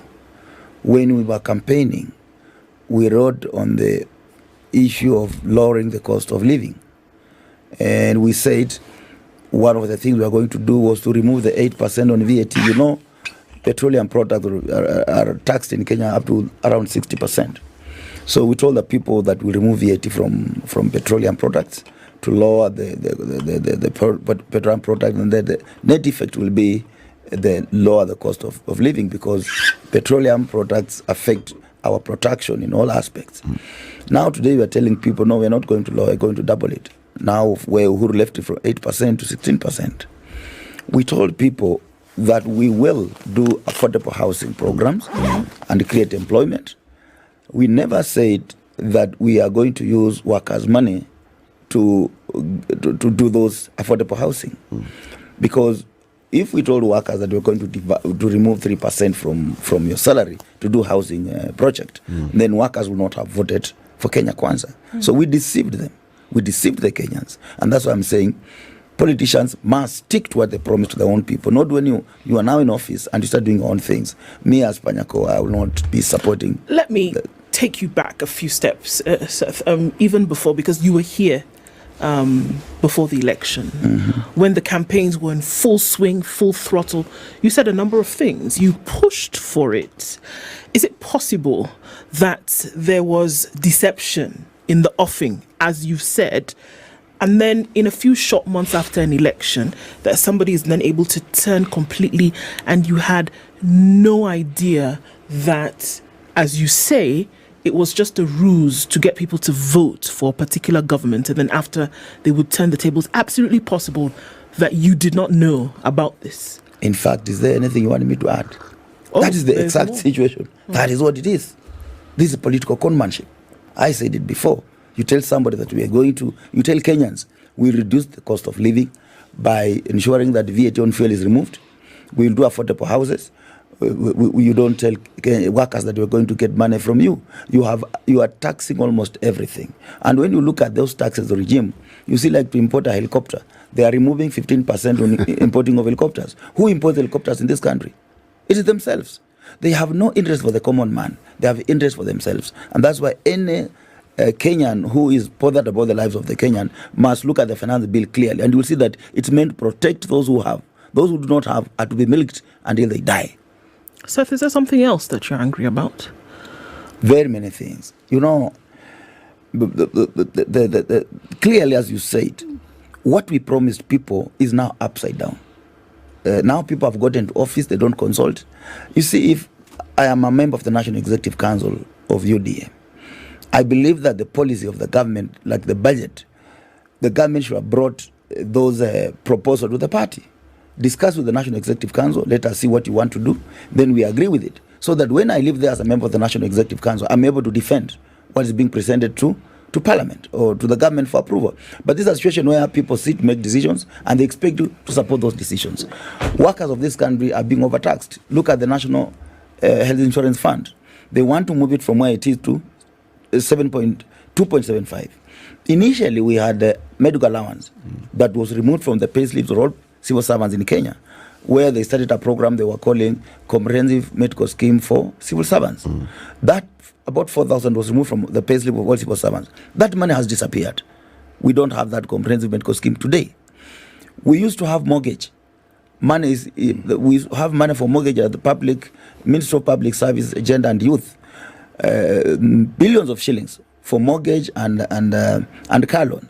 That money is lying there. Now they are telling you, instead of you worker going to get money from that program where you are charged 3% interest for operation cost alone, because that was money that was put there by the government for the purpose of civil servants getting to build their own houses. Now they are telling you, we'll get 3% from you to build houses for those who don't have.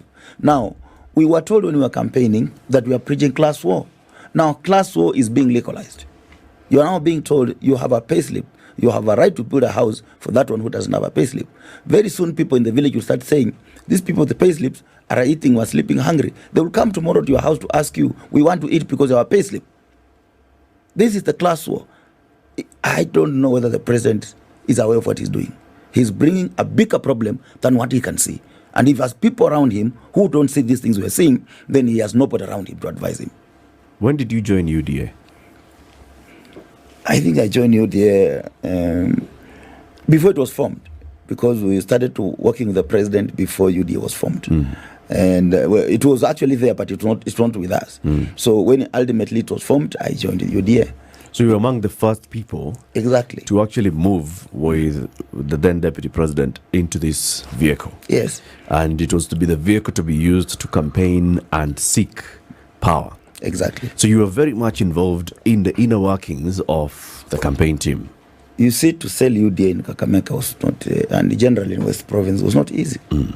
But through some of us, like where I come from, my constituency, I managed to move. Where do you come from? Malava constituency. I managed to paint Malava yellow. And you know, apart from the inbricks happened, let me talk about the votes that were recorded. What was recorded for the president was 28,000 votes. Raila Odinga 29,000 votes. For my own effort. There is no any other sub-county or constituency in Kakamega that went above 15,000 votes. That was my effort. And if those cartels around the president refused me to go around the county and the constituency and the region, if I had been given a chance to go around Kakamega County and the entire region, I have a great say, and people trust me.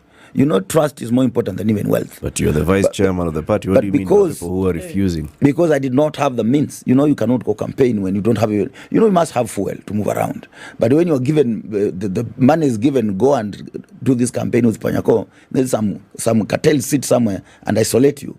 You remain alone, and that's why I confined in Malava. And I delivered Malava. But these cartels who ran away with the campaign money never delivered Kakamega. Who are these cartels? They were there. Let us not go Are they members of the party? Some of them were not, because we're in a coalition now. We had Fort Kenya, we had ANC, and we had other small parties. But in Kakamega, we had ANC, Fort Kenya, and UDA. Okay. So did you participate in putting together the thinking that went into the manifesto for Kenya Kwanza? We did, because, but that manifesto is not the one being implemented. Okay, let's start with the manifesto that was presented. We did that. Did you write the manifesto? Did you participate in? We did, because I remember we had a meeting in Naivasha for the Western region leaders and businessmen and opinion leaders and farmers. and we came up with what we wanted for our region. If we could form government, and needed formed government. And we believe that what we told the president is going to be part and parcel of his manifesto or deliverable when he becomes a president. Right. We did that. Some of the things that we were talking about in agriculture, value added, now that value added has disappeared. Have you heard anybody talk about value added? People are just talking about taxes, center, left, right. Yeah. But there was housing. Housing was there. It was a big one. It's a good idea. But let me tell you, there's nothing new about affordable housing program. President Uhuru Kenyatta left a affordable housing program in place. When you go to Ngara, the houses being built. We have a lot of money already, which can be used for affordable housing program. I have said we have, like the board of Lab Fund where I sit, we have billions. The other day we were launching affordable housing programs at South Sea with the president. That was not that is workers' money, but not being overtaxed from the pension schemes, because pension schemes invest heavily in estates, and then they sell or they rent out to make income for the members. We have a new scheme called Public Servants Protection Scheme. It has operated for less than 6 months. It has 46 billion today, less than 6 months. We have now NSSF, which has been given 12%. That money can be used. Government can provide free land, and then the houses can be built, then they become affordable. Then the money, the little profit that is collected from them, comes back to the fund for members who are retiring to get. We have Lab Fund, we have Lab Trust, and we have CPF. All these are pension schemes where money for workers are being contributed. Then we have public-private partnership, which President Uhuru Kenyatta was doing very well. So when you look at all this money that's available, and you see somebody still wants to get money from workers when he has not told us what is available in our pension scheme is not enough, then you see it's malicious. We're not even being told where the housing levy, the money is going to go. Hatuambiwi kama ni sako, hatuambiwi kama ni merry round, hatuambiwi kama ni pension scheme, hatuambiwi kama ni nini. This money, even if it's deducted today, on which account is it going to go? We're not being told the custodian will be National Housing, it's called National Housing Fund. Corporation. We've not been told. We've not been told it's going to go to Ministry of Treasury. We've not been told where it's going to go. So it's money that the government is creating to steal from the workers. Period. Nothing else. That's a strong statement. We had the PS for housing, Charles Hinger, here. And the question that you responded to was asked of him. And he said that everything that you've mentioned, yes, hasn't been done, but will be done. He said the introduction and the discussion around the housing fund is just that. But for the money to actually be deducted, for it to be collected, the structure within which those monies will be nestled are yet to be created. And he said they will be created before that money is actually deducted. So do you put structures in place first, or you get money first? Because now this is May. June is next. This is May. Yeah, it is May. June. This is the last day of tomorrow. Tomorrow is June. And this finance bill, if it goes through, it comes effect from first. People will be taking money on first. Where will it go? Where are those infrastructure that have been created for the money to be collected? And this is billions. It's not small money. So we are saying that yes, affordable housing program is something that is supported by everybody, by all of us. All of us want to have homes, but how is it supposed to be implemented? Workers are not supposed to be used as a milking cow to get money for purported government programs. Look here, the employers have gone and they have said they don't want to pay, and they have agreed with the government secretly, and they have signed an agreement that they will not contribute. But for you as a worker, no one is there to defend you. When we defend, like myself, I've come so strongly. You know what they are doing? Oh, we want to create another union for the nurses so that we kill Panyako. Government has refused to think. It is thinking of how to ruin Panyako. You can ruin me. I can go anywhere in this world and I'll survive. I have been in the union only 10 years, and I've lived more than 40 years. So you see, I've lived about 50 years now. So that's not something that is going to resolve the resolve of the workers to defend their rights and say no to housing levy, no to NHIF increases. Why are we supporting NSSF? We're not crying much about NSSF because NSSF, ideally, we have other companies that do not have any retirement program for their workers. Okay. Even some of the trade unions, we have employees, and we do not have programs for retirement packages. Both my union has it. We are members of Lab Fund. So we feel like it's extremely important for those workers to force those employers who do not have a retirement scheme for the employees to have something to retire and go home. That's why we're not fighting NSSF. It's a good thing. And for those who are in lap fund and those who are in public servants pension scheme, they are not being deducted tier 2 and above. So that one is an issue resolved, and we are supporting it as workers. But NHIF, NSSF, we have already 4,000 shillings have been taken from our pay slips. Mortgage has gone. We had car loan, it has gone. Now, instead of them telling us where the money went, they are telling us now they want us to start to deduct 3% so that those who don't have houses can get houses. When Hinga was asked, how will I get that house? He said, you'll do a lottery. You do a lottery. And if you don't get it, and if you get the lottery, you will pay the house at market rate. Because even affordable houses is being done at market rate. Seth, is it the first time that you've heard of these measures? No. Are you Which saying measures? that during the campaigns, as you were designing your campaign, because you say you were there in the design of the Kenya Kwanza political campaign, as you're designing the campaign, as you're going in your own home constituency and selling this manifesto, you had no idea at all how housing was going to be funded. You had no idea at all what kind of taxes the Kenya Kwanza administration would bring, or what kind of taxes the Kenya Kwanza administration would remove, that you were actually caught by surprise when the finance bill was published. Is that what you're saying? I'm a stranger to this government. I don't believe it's a government we put in place, because what it is doing is contrary, completely different from what we expected from it. You saw the president was in Namanga. He was in Kakamega, and he was saying, hii mambo ya kuongeza mafuta kila siku hawajui vile inaharibu uchumi wa Kenya. We will remove that 8%. Now he's telling us he's going to increase the 8% to 16%. You know, what kind of, do you think I can tell, if elections were to be held today, government imevunjwa leo, tunasema turudi kutafuta kura, what will I tell my people? What will I tell them? There is no hustler anymore. Which hustler? Hustler is being milked. Center, left, right.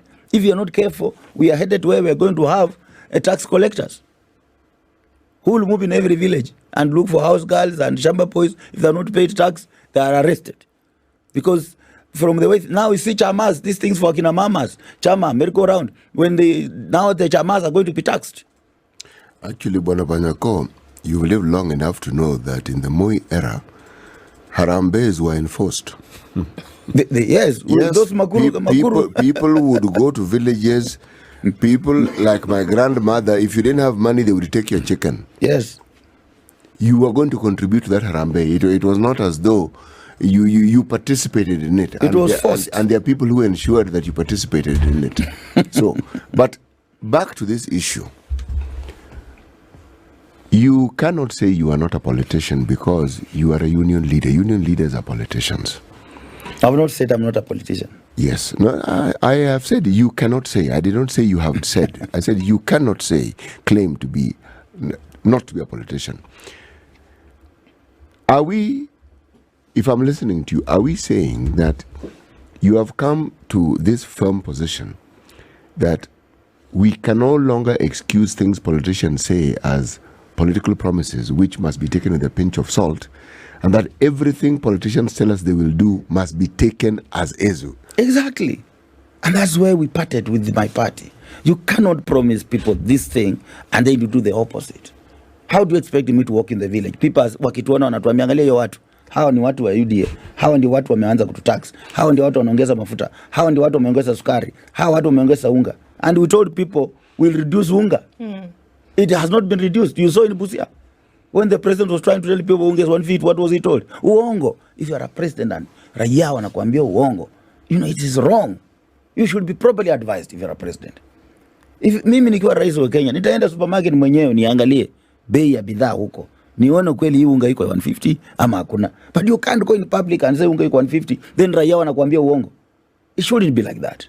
I am so disappointed that we used to tell Honorable Raila Amolo Odinga that he's doing politics of conmanship, and even President Uhuru Kenyatta that he was doing politics of conmanship. Sisi ndio serikali hii ndio iko na conmanship ya hali ya juu.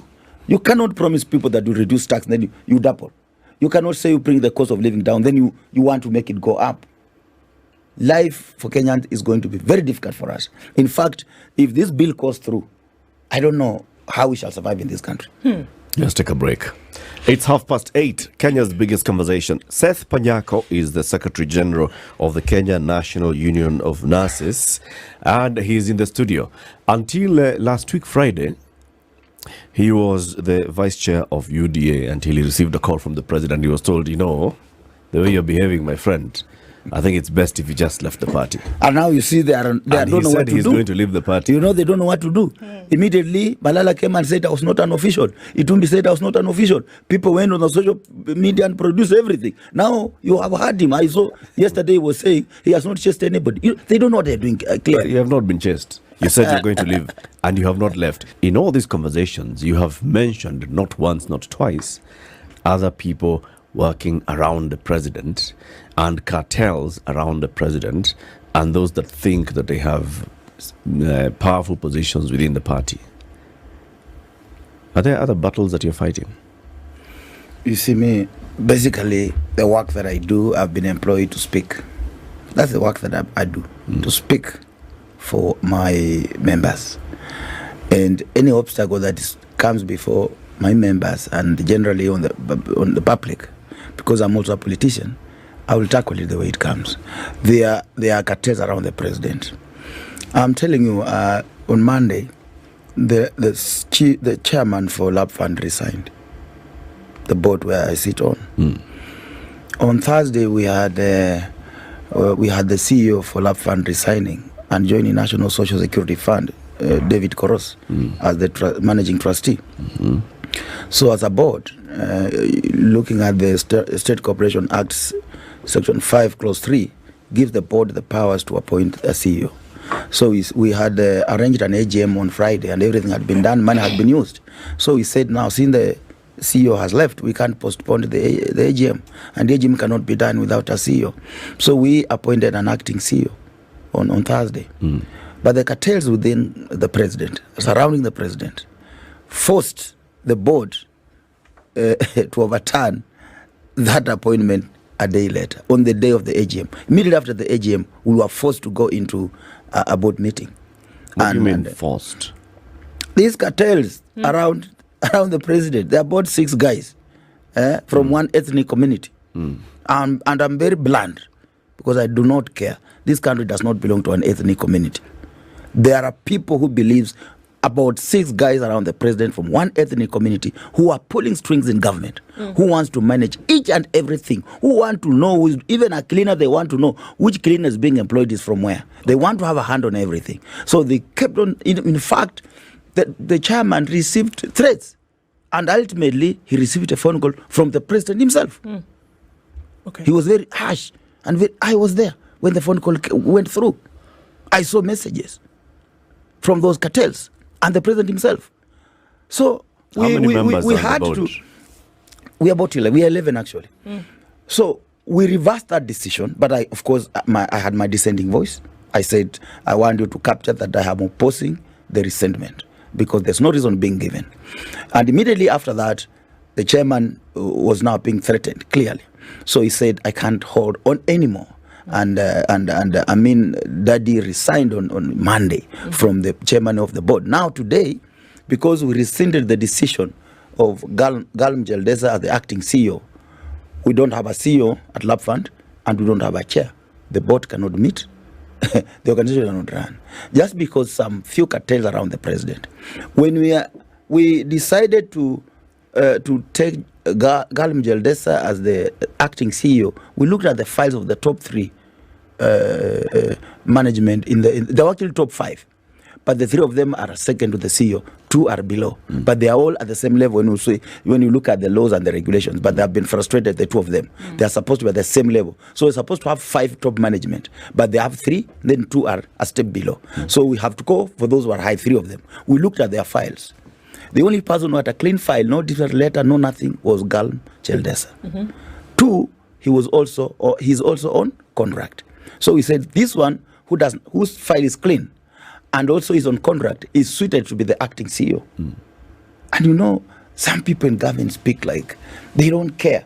Somebody asks you, how do you give your state corporation like this and you have not given us something?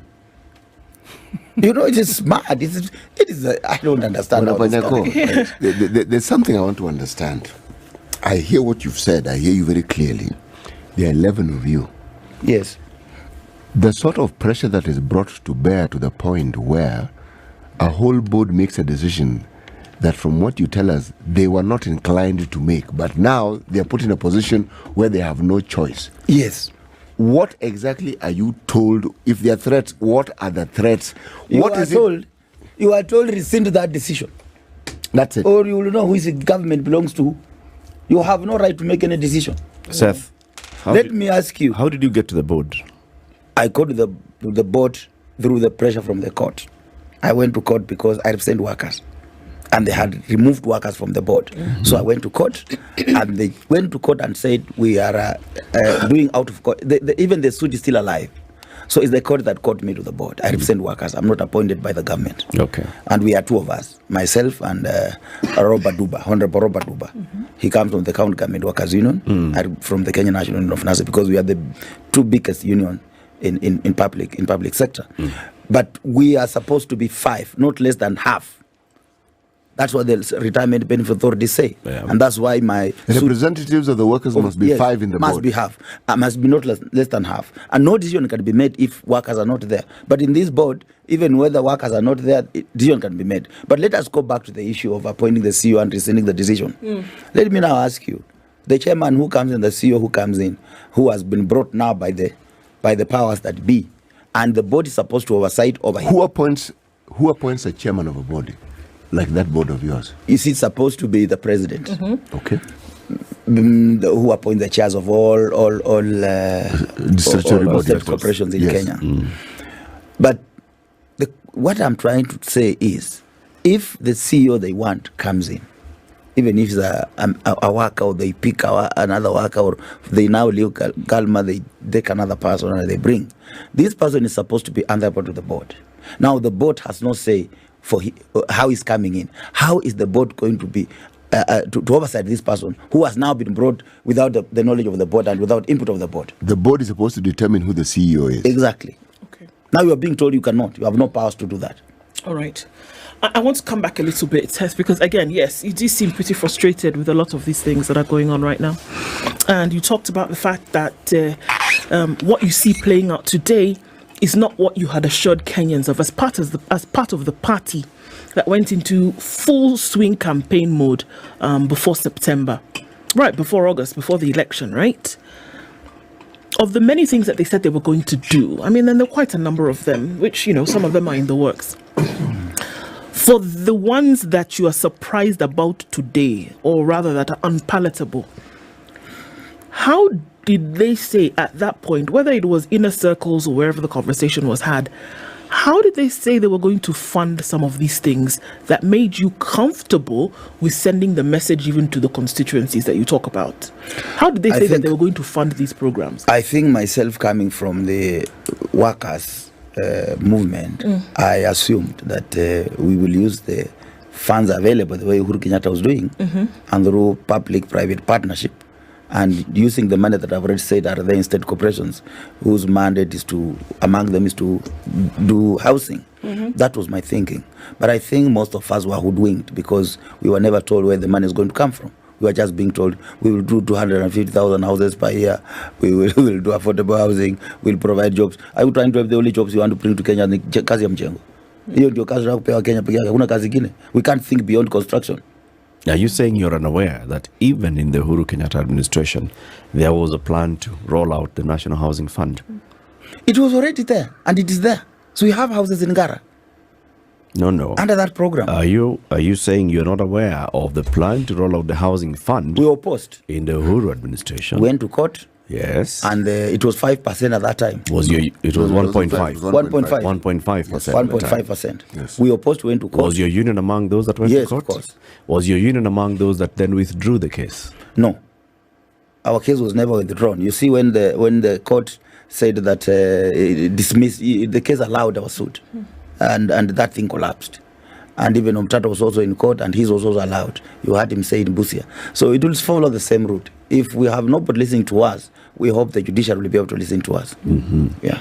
So you did not have a conversation at all, even during the campaigns, on this housing fund? I'd be lying to you. You are unaware. I'd be lying But you are aware of the NSSF issue as well that was stuck in court. NSSF, I have no problem with that. And you're aware I've said that one, I have no of problem. unions withdrawing their objection to the NSSF. But you're not aware of unions withdrawing their objection to the housing fund. The housing fund, we have not gone to court, the current one. But the 1.5%, the court quashed it.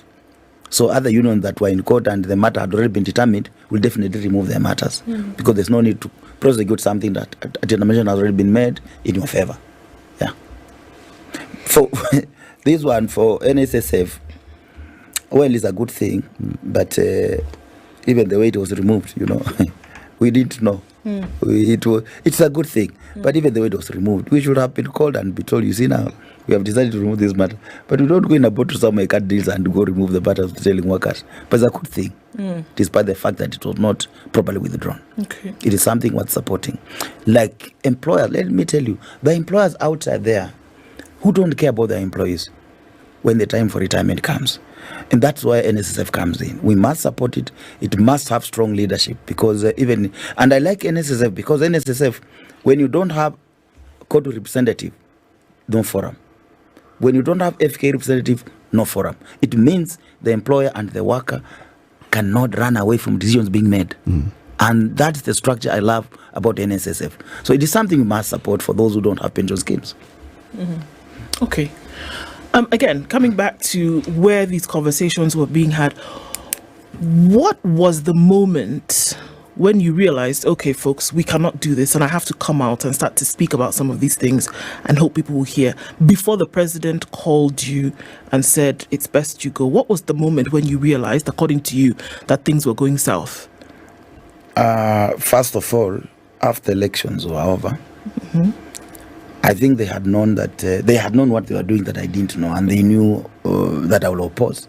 There was communication was cut between me and State House, and initially we used to sit with the president, deputy president. Then we'll talk, we'll plan how we're going to do, how we'll do things in Kenya, and he'll even call me oftenly, even once in a week, sometimes twice, sometimes 3 times in a day, and we'll discuss. And he's a good friend of mine. But immediately after he went to office, he stopped receiving my calls. He stopped receiving something's going wrong. Poop! Then I saw the finance bill. Oh, so this is why they knew I'm going to oppose this thing.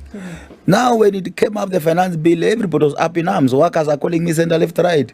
We don't want this thing. Unusual, I'm directed by my workers. Those are represented because I am not employed by government.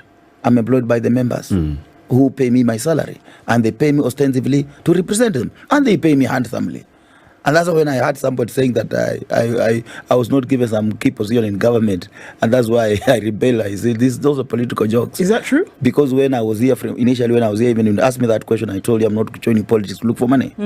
I'm comfortable with what I have. The kind of position I'm holding today is bigger than being a CS, honestly speaking. It's bigger than a PS. You have seen friends that will talk about this issue, that they can't even be a president. It's bigger than a president. It's true. Trade unions who have grown in the field, like I told you can't even be a president. He's a big man. When you look at what he controls in his own income in a month, it's above 30 million. Why do you want to come and fight? And you have not gotten money from politics, because politicians get their wealth from politics through cutting deals. So they must continue to be empowered to protect what the ill-gotten wealth. Did you know this? Okay, see, now this is the thing that I'm conflicted about. Yes. That you're convicted of this position right here today. But it is not something that is new. We know these things. You knew this last year when you were pushing for the party, but you pushed for the party to get into administration. So then that position, which some folk, which you've admitted to right now, hold, that maybe there was a position but you were not given, or something rocked the boat that you were not happy with. And then that is why now you're being so open about this issue. Because these things that you're saying right now, they're not new. They're not new thoughts. They're not new beliefs. They've been there before.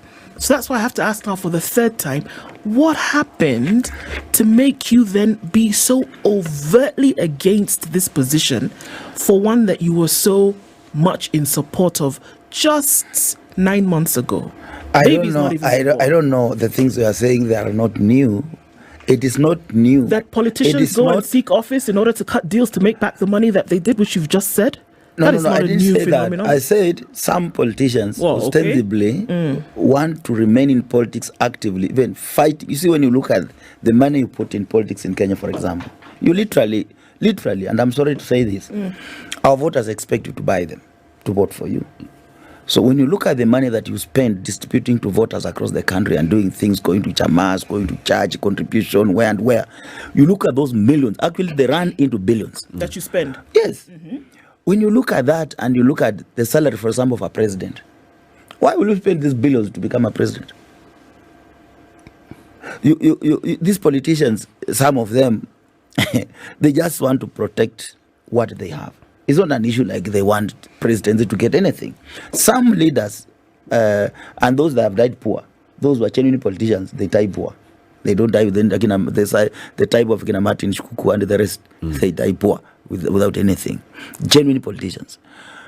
For us, I was trying to tell you that for us in trade union movement, if you come from a strong union like mine, like Kotu, like Plantation Union, these big unions with proper financial muscle, you're able to be properly paid, remunerated. And then when you grow, you now become international leader like Francis. You have so many sources of income. So in a month, you can even have income of over 30 like Francis now. So Francis will not want to become a president because he has nothing to protect. His wealth has come from the things he has done for the workers. No one is coming for his money, you see. But now when you are an ordinary politician... Why did you join politics? Did you want to become an MP? First was a push from my people to offer an alternative leadership. In Malabar constituency, after the death of Soita Shtanda, when he left the Malava politics, the things he did have remained there. No steps have been taken. In fact, Malabar constituency has gone back 20 years. So the people said we needed a change. But you see, even that's politics, that's corruption. If you're not in the system doesn't... You work with people, you think they're with you. Kumbe they're not with you. I'm telling you, this Kenyan politics is funny. People give you the ticket to run on their ticket. Kumbe they are not with you. They are saying if this man is elected, we shall be in trouble. We must make sure it doesn't go through. But let him look for votes for us. But at the last minute, we make sure he's not in the leadership. He's not elected. And that's what happened this country. Wait a minute. So are you saying that your own people sabotaged you? Of course, yes. Founded on an audacious dream, Flutterwave is here to help Africans take the global stage. The fashion designer, the fitness influencer, the student dreaming of her MBA, millions of us are ready. But while we have the talent, the products, and the great ideas, we struggle with the basic business need to pay and get paid. It's a pain. As Africans, we are divided by dozens of banks, currencies, and mobile wallets. So we started Flutterwave to make payments easy, to provide one easy-to-use payment platform for the entire continent and the products and services you need to support your business, so you can show the world what a successful entrepreneur looks like. This is our time. All it takes is that first payment, and we're on our way.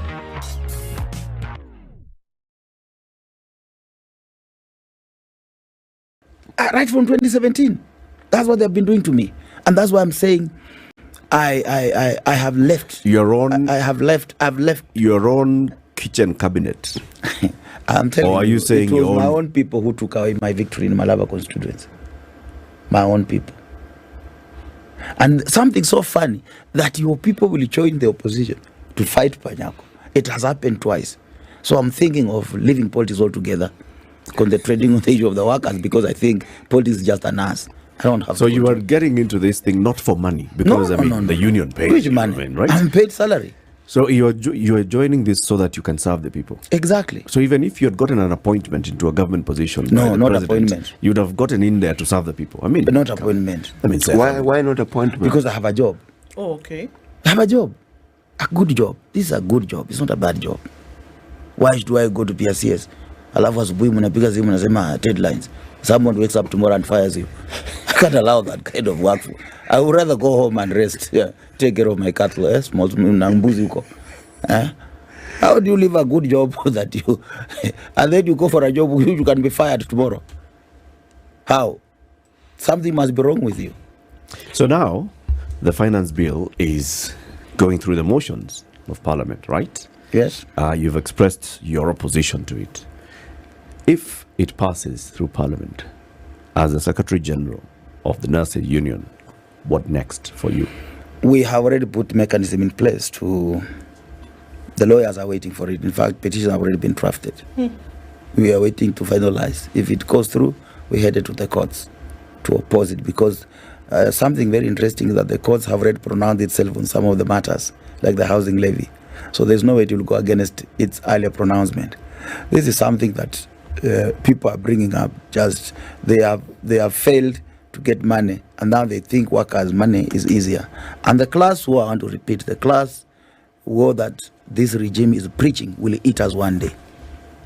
So we are already, our lawyers are already, they are going to go to court. Petitions are waiting. We will also go on the street. Have you officially left the party? No, I have not officially left the party. I'm supposed to have left on Monday, as I promised the president. But you know, after that, there were certain things that went on. Cleophas Malala produced some statement on his Facebook page, and he said, actually, I've not been an official of UDA, and he was actually saying Omar Hassan is the vice chairman. The vice chairman. We don't even have a vice chairman in UDA. We have 3 deputy chairmen in the office of the chair. We have 2 deputy secretary generals. We have three. We have 3 deputy general secretaries, 3 deputy chairmen. We have 3 deputy treasurers in that, and then we have secretaries for different departments. And we are 3, like it was me, Marete, and Omar, who was brought in just the other day. He's not even gazetted yet. Even Malala is not gazetted, legally speaking. He's not a chief for UDA because he's not been gazetted. So when he said I was not a member of an official of UDA, I said, now look here, I need to get first clarification from the registrar of political parties on who are the current officials of the UDA.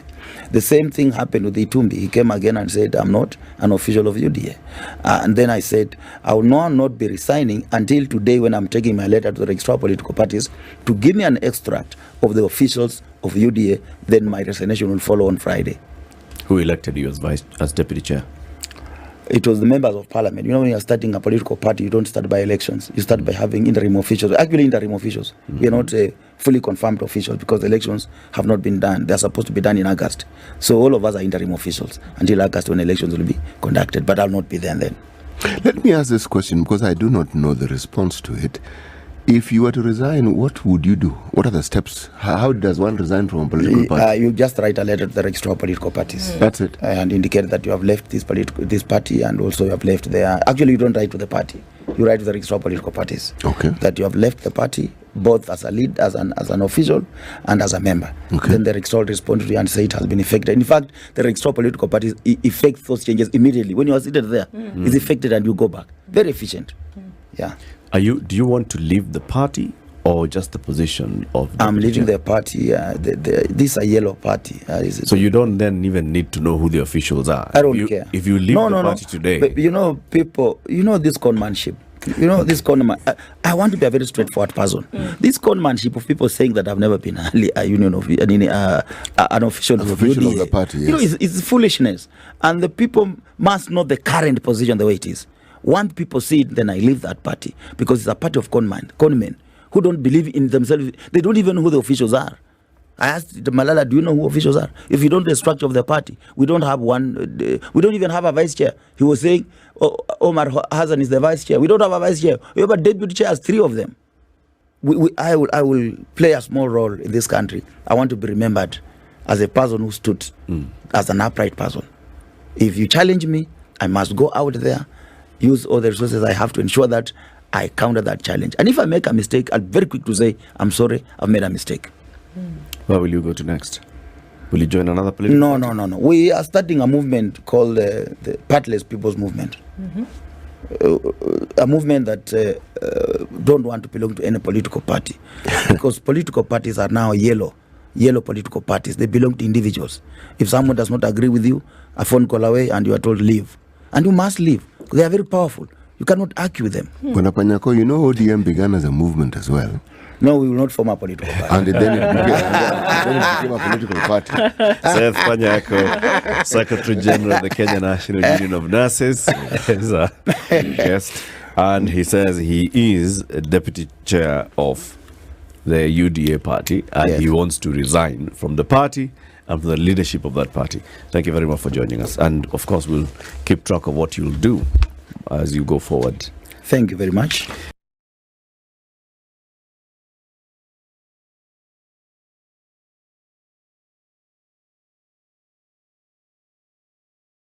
The evidence that was tabled to us showed that we had sufficient evidence in most of those cases to prosecute. In some of the cases, investigating officers themselves submitted affidavits to say that they produced evidence that was not complete, that some of the evidence were actually tampered with, and some were even forged. Now, 36 bodies of Shakahola victims have been autopsied, among them 10 children. Government pathologist Johnson Odoro says 16 victims died of starvation, 1 head injury and another on strangulation. We took samples as usual, analysis, which include DNA, because we are unable to state whether identity of this person, and DNA will help us. But so far, we've not seen any person who has a missing organ. All the persons we've done autopsy on have their organs intact. When someone decomposes so much, you find that the organs are also decomposed, and that doesn't mean that it is missing. It just means that the organs are decomposed. The government will release 28 billion shillings to primary schools, junior and senior secondary schools in the country by Friday this week. Speaking in Siaya County Education, CS Ezekiel Machogu said that each pupil in primary school will receive 1,450, and those in junior and senior secondary schools 15,040 shillings and 22,240 shillings respectively. This is Newswire. I'm Dennis Oseto. Good morning.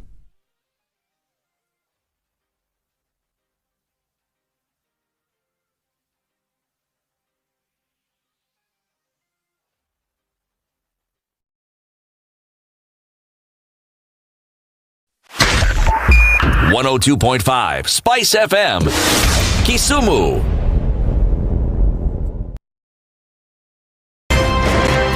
You tune into Kenya's biggest conversation.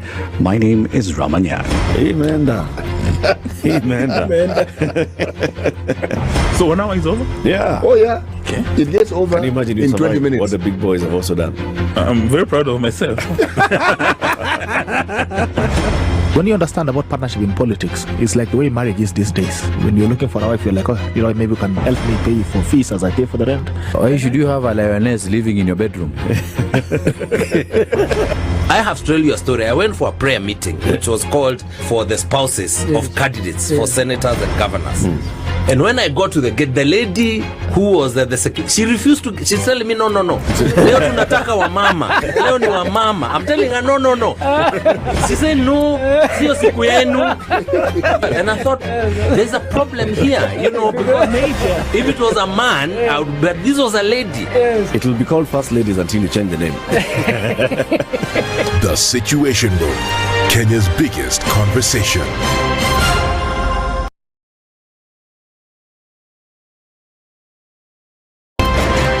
The man who looks at a beautiful girl and doesn't talk to her will end up serving lunch at her wedding. Aye, City. Do like that. My father has killed a mouse. Will he fail to kill a man? Ameua panya. Small mammal, big mammal. Mtu atamshinda. What are they saying? How are we comparison? I mean, you kill a mouse. What are they saying? What they're saying is, my father has killed a mouse. Will he fail to kill a man? Name, surprise. Someone's name. The name surprised you? No, the name is surprise. No, what am I saying? I'm from Nigeria, man. I met somebody called I Believe. So your name is I Believe? Yes, my name is I Believe. But that's the short form. I said, excuse me? I said, yes, my name is I Believe. So what's the full name? I believe in the goodness of God. The Situation Room, Kenya's biggest conversation.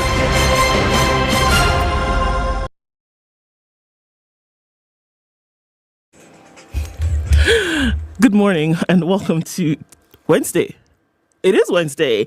Okay, how's everybody doing today? A little bit of traffic here and there starting to build up in different parts of the city. Let's look at the Thika Superhighway.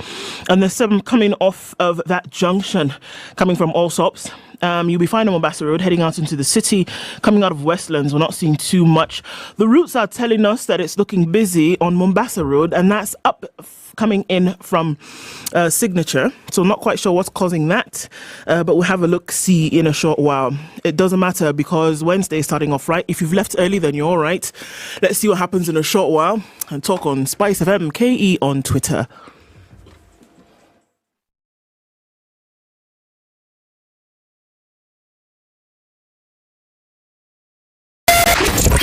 .9 Spice FM, Mombasa.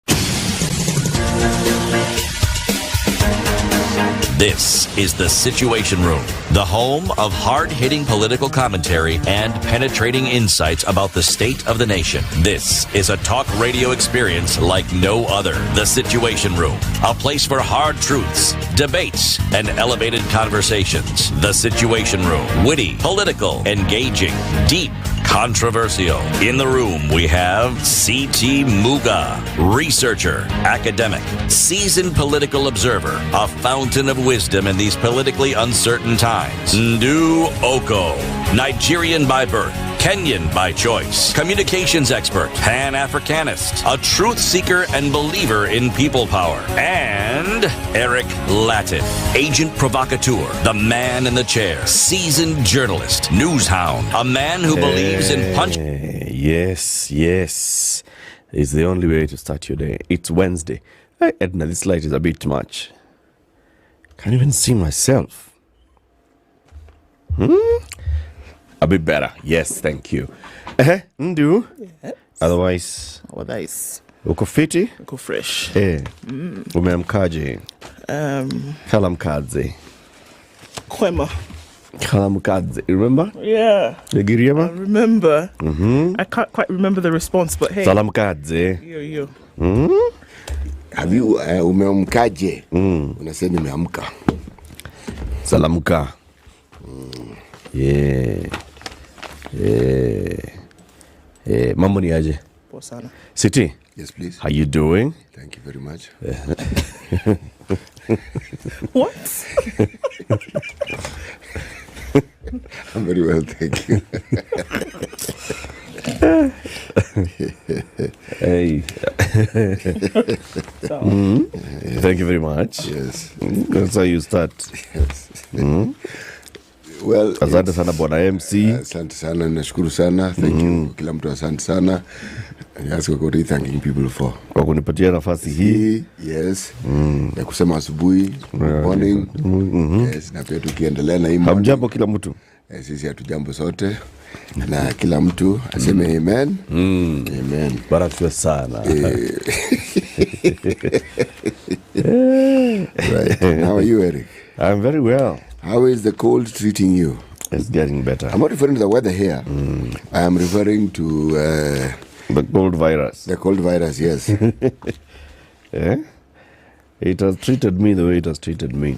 And then my body has also done like the thing to it. The body has told it to stop joking. Meambia hapana. Tafuta mtu mwingine kucheza naye. Kuendangi hivi. No. Nataka mchezo yako. No.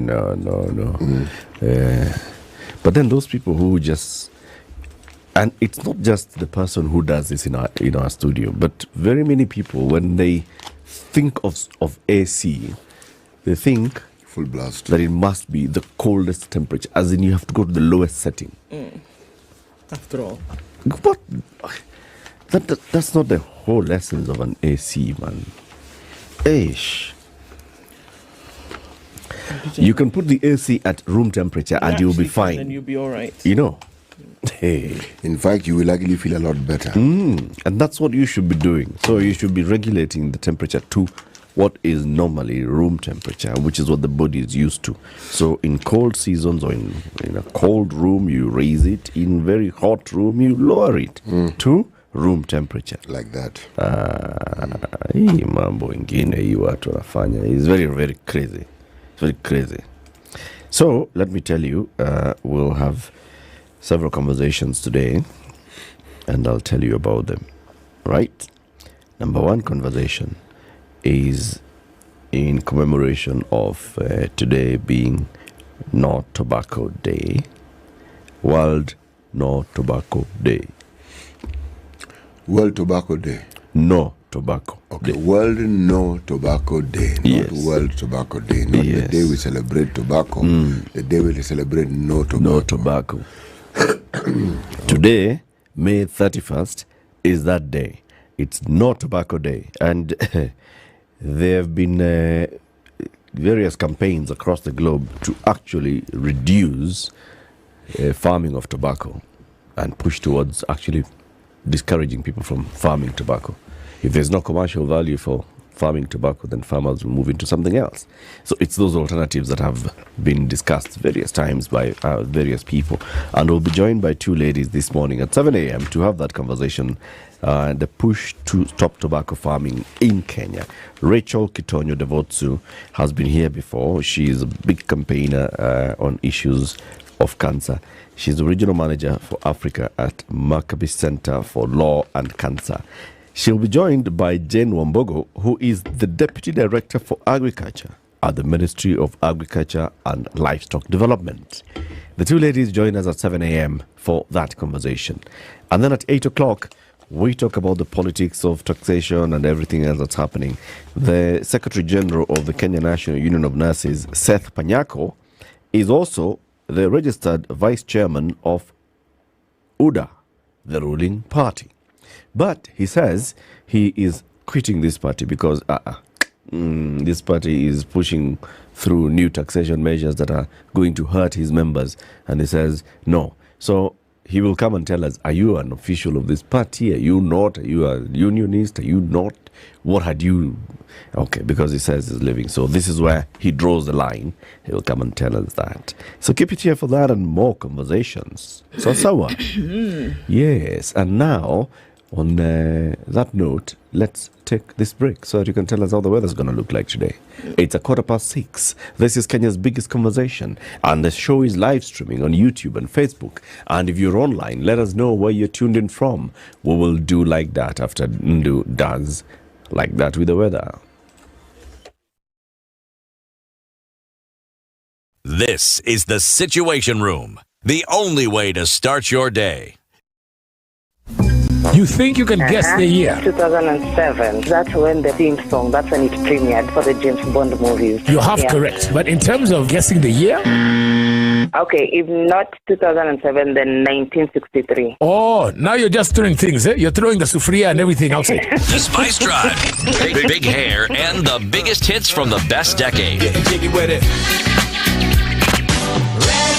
Tune in to the Spice Drive with me, Edward Quatch, 3 to 7 in the PM. The Spice Drive, only on 94.4 Spice FM, Nairobi. And cloudy conditions in Nairobi, highs of 22 and lows of 14, and we'll see lows of 14 and a cloudy in Nakuru, going to highs of 24.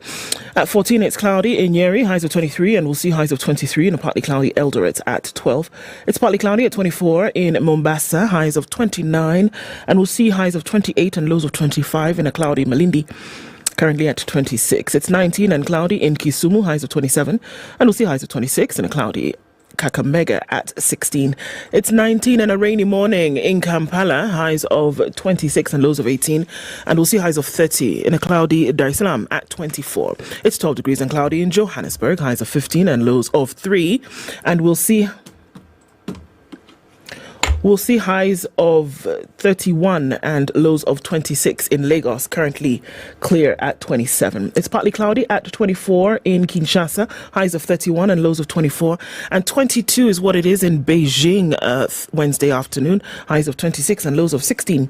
It's 13 and cloudy in Paris, highs of 26. And we'll see highs of 21 in a cloudy London at 11. 14 and clear Tuesday night in New York. Coming into Wednesday, we'll see highs of 22 and lows of 12.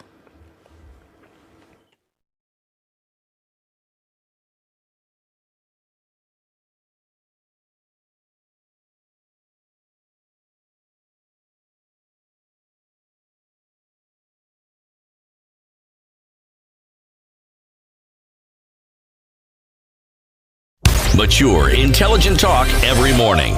Spice up yourself.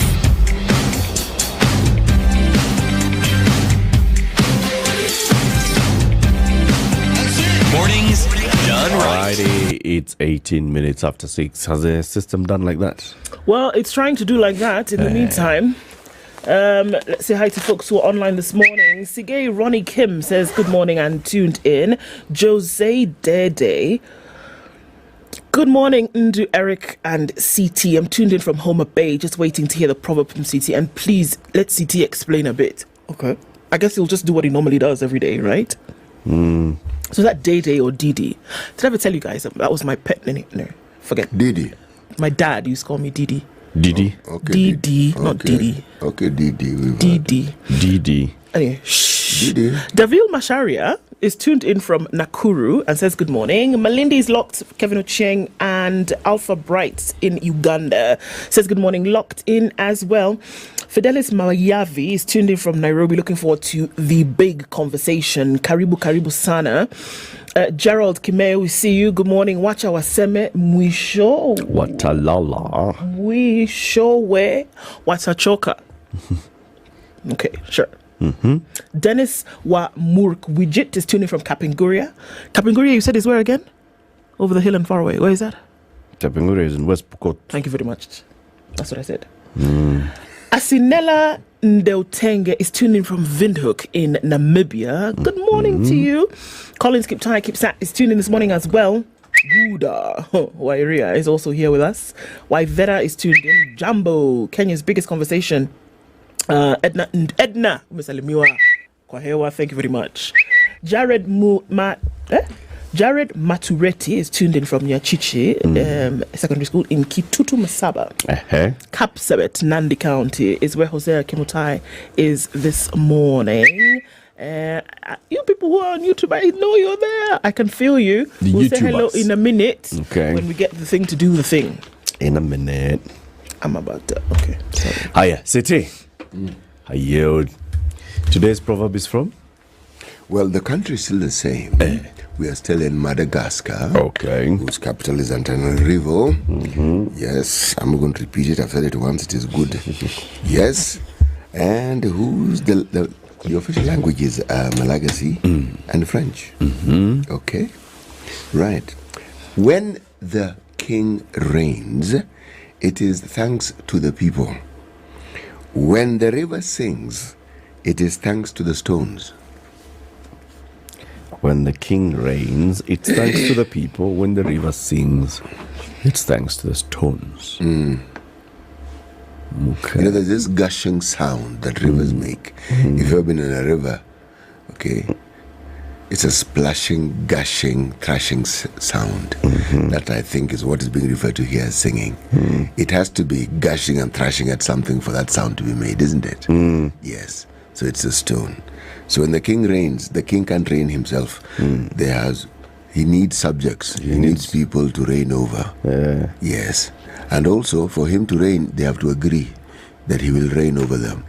Yes, if they don't agree, then he will have a problem. You know what water does to the stones as it's flowing? Makes them smoother. That is if it doesn't move them. It's basically eroding them.